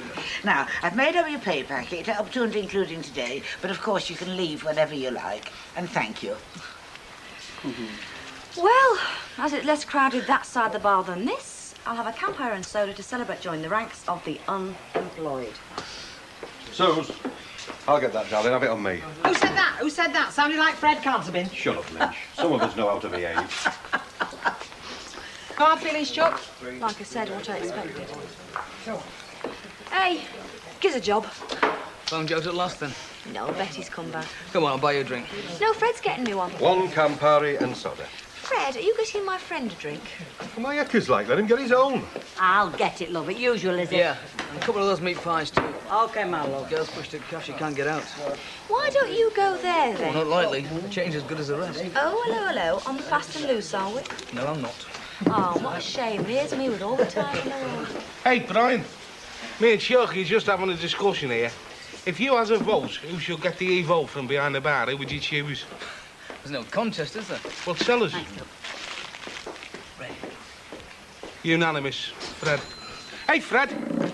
You'd be pleased to know if this pub was a workers' cooperative, you'd be on your way down the road now. Oh, very funny, Yates. Just watch it next time you want serving, that's all. Anyway, Suze, if there's ever anything you want, darling, don't forget your Uncle Fred. Hey, what's up? I wonder where that flipping shoe got to. Yes, as soon as he can. Well, he is in a fair bit of pain. And would you ask the doctor to give me a knock? My name's Fairclough. I live in number 7 Coronation Street. Only Mr. Roberts won't be able to answer the door to the doctor, you see, because it's a shop and we've got to lock it up. That's right, yeah. I've got the key. Yes, all right, as soon as you can. Thank you very much. He's coming after surgery. It'll be an hour or two yet. Oh, great. Are you sure you've got to lock up the shop? Yeah, well, what else can I do? Deirdre's away. Well, that's true, yeah. I've turned the sign round on the door. All right, what do you reckon? I don't know. I'm no flipping expert. Hey, it's swelled up a bit. It's swelling up a lot. So take your sock. No, oh, no! No, leave it. I tell you what, then I'll go home and I'll wait for the doctor Good. there, eh? I've got the key. You want anything? No. Perhaps you'll watch where you're putting your feet in future. I could do with a bit of sympathy. What are you having? Oh, it's freezing out there. Something hot, please. Bet, can I have a warm lager and 2 hot pies? Do you fancy a pie? Yeah. What's up? Something's funny. How do you mean, funny? Does Mr. Ogden clean windows in Manchester? Not as far as I'm aware. So I've just come over from Chorlton. I was passing this big picture house and it was going in. I swear it was him. Pictures? Yeah. Perhaps he cleans the windows inside. You know, showcases and that. Search me. I've given up trying to understand, Stan. Wait till Elsie gets hold of you. You left your bed in a right tip this morning. I'm a working girl, aren't I? So am I, working girl. So is Elsie. But we managed to make our beds before we go swanning off. I'll make it when I come home. It's too late. I've just done it. Oh, isn't it typical? She tells me off for not doing something and won't give me the chance to get it done. Don't drag me in. I'll see you later. Terrible. From what I hear, you're not a working girl. Here I'm not. But there's other places. Hello, Michael. Today's your lucky day. Is it? Well, you could have fooled me. Betty, when you got a minute? OK, love. I'm going to give you the chance to make up for all the dirty tricks you've ever played. Give me my job back. I'm sorry, I've got enough troubles.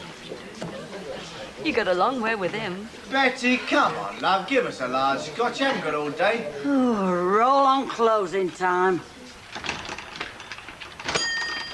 Where are you? I'm in here.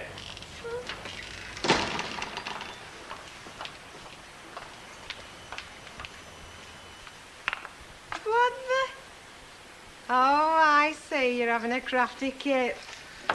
Oh, bless you. You found me shoe. Oh, yeah, I found your shoe. I found your shoe on the stairs. I was that eager I couldn't get down fast enough. You are? I fell over the blooming thing. Here, look at this. Look here. Oh, I've had the doctor to that. Severe sprain, that is. I could be off my feet for days. Well, don't shout at me.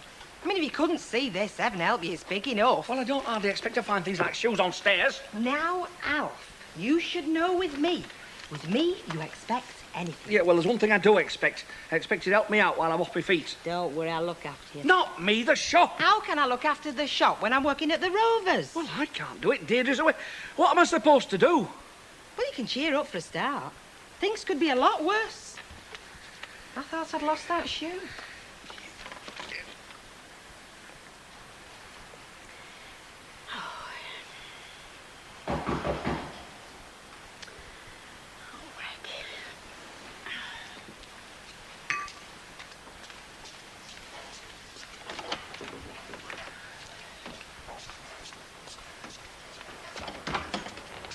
Ogden in? Do you mean Mr. Ogden?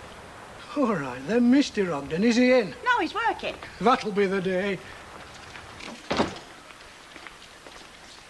what do you think you're doing? I've told you he's not in. I know what you said, love, but in my line of business, chaps like your husband have a nasty habit of hiding under floorboards. I take it he is your husband. Hey, you're not police, are you? No, I look like a copper. Kipax is my name, and I've come for that.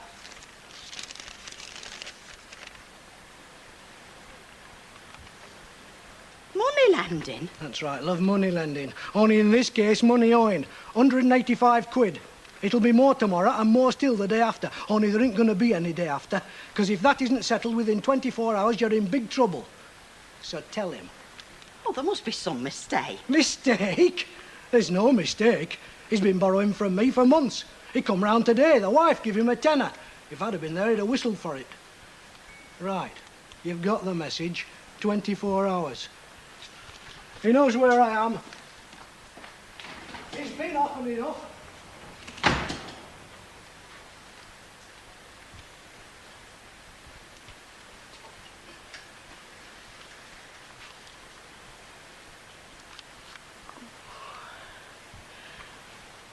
Really, that girl. 1 minute to opening time and she's still not here. Well, you know Bet, Mrs. Walker. Sorry, Mrs. Walker. I've been doing my ministering angel bit. Alf fell downstairs. He sprained his ankle. He's laid out in back room. Oh, poor Alf. So if it's all right with you, I want to go a bit earlier tonight. You know, settle him down for the night, make him a drink and all that. Yes, that's all right. Give him our best wishes. Oh, I will. Ah, poor lad. There is a bright side. Is there? Hey, found my shoe.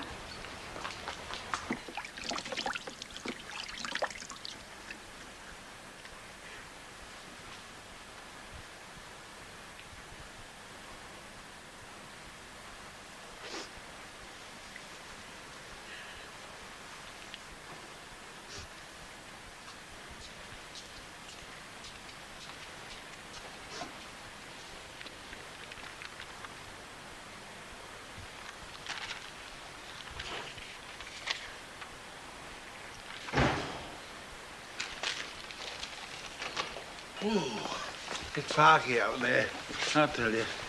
Don't need to look like that. I've got some money for you. Here. 6, 7, 8. Where's the tea?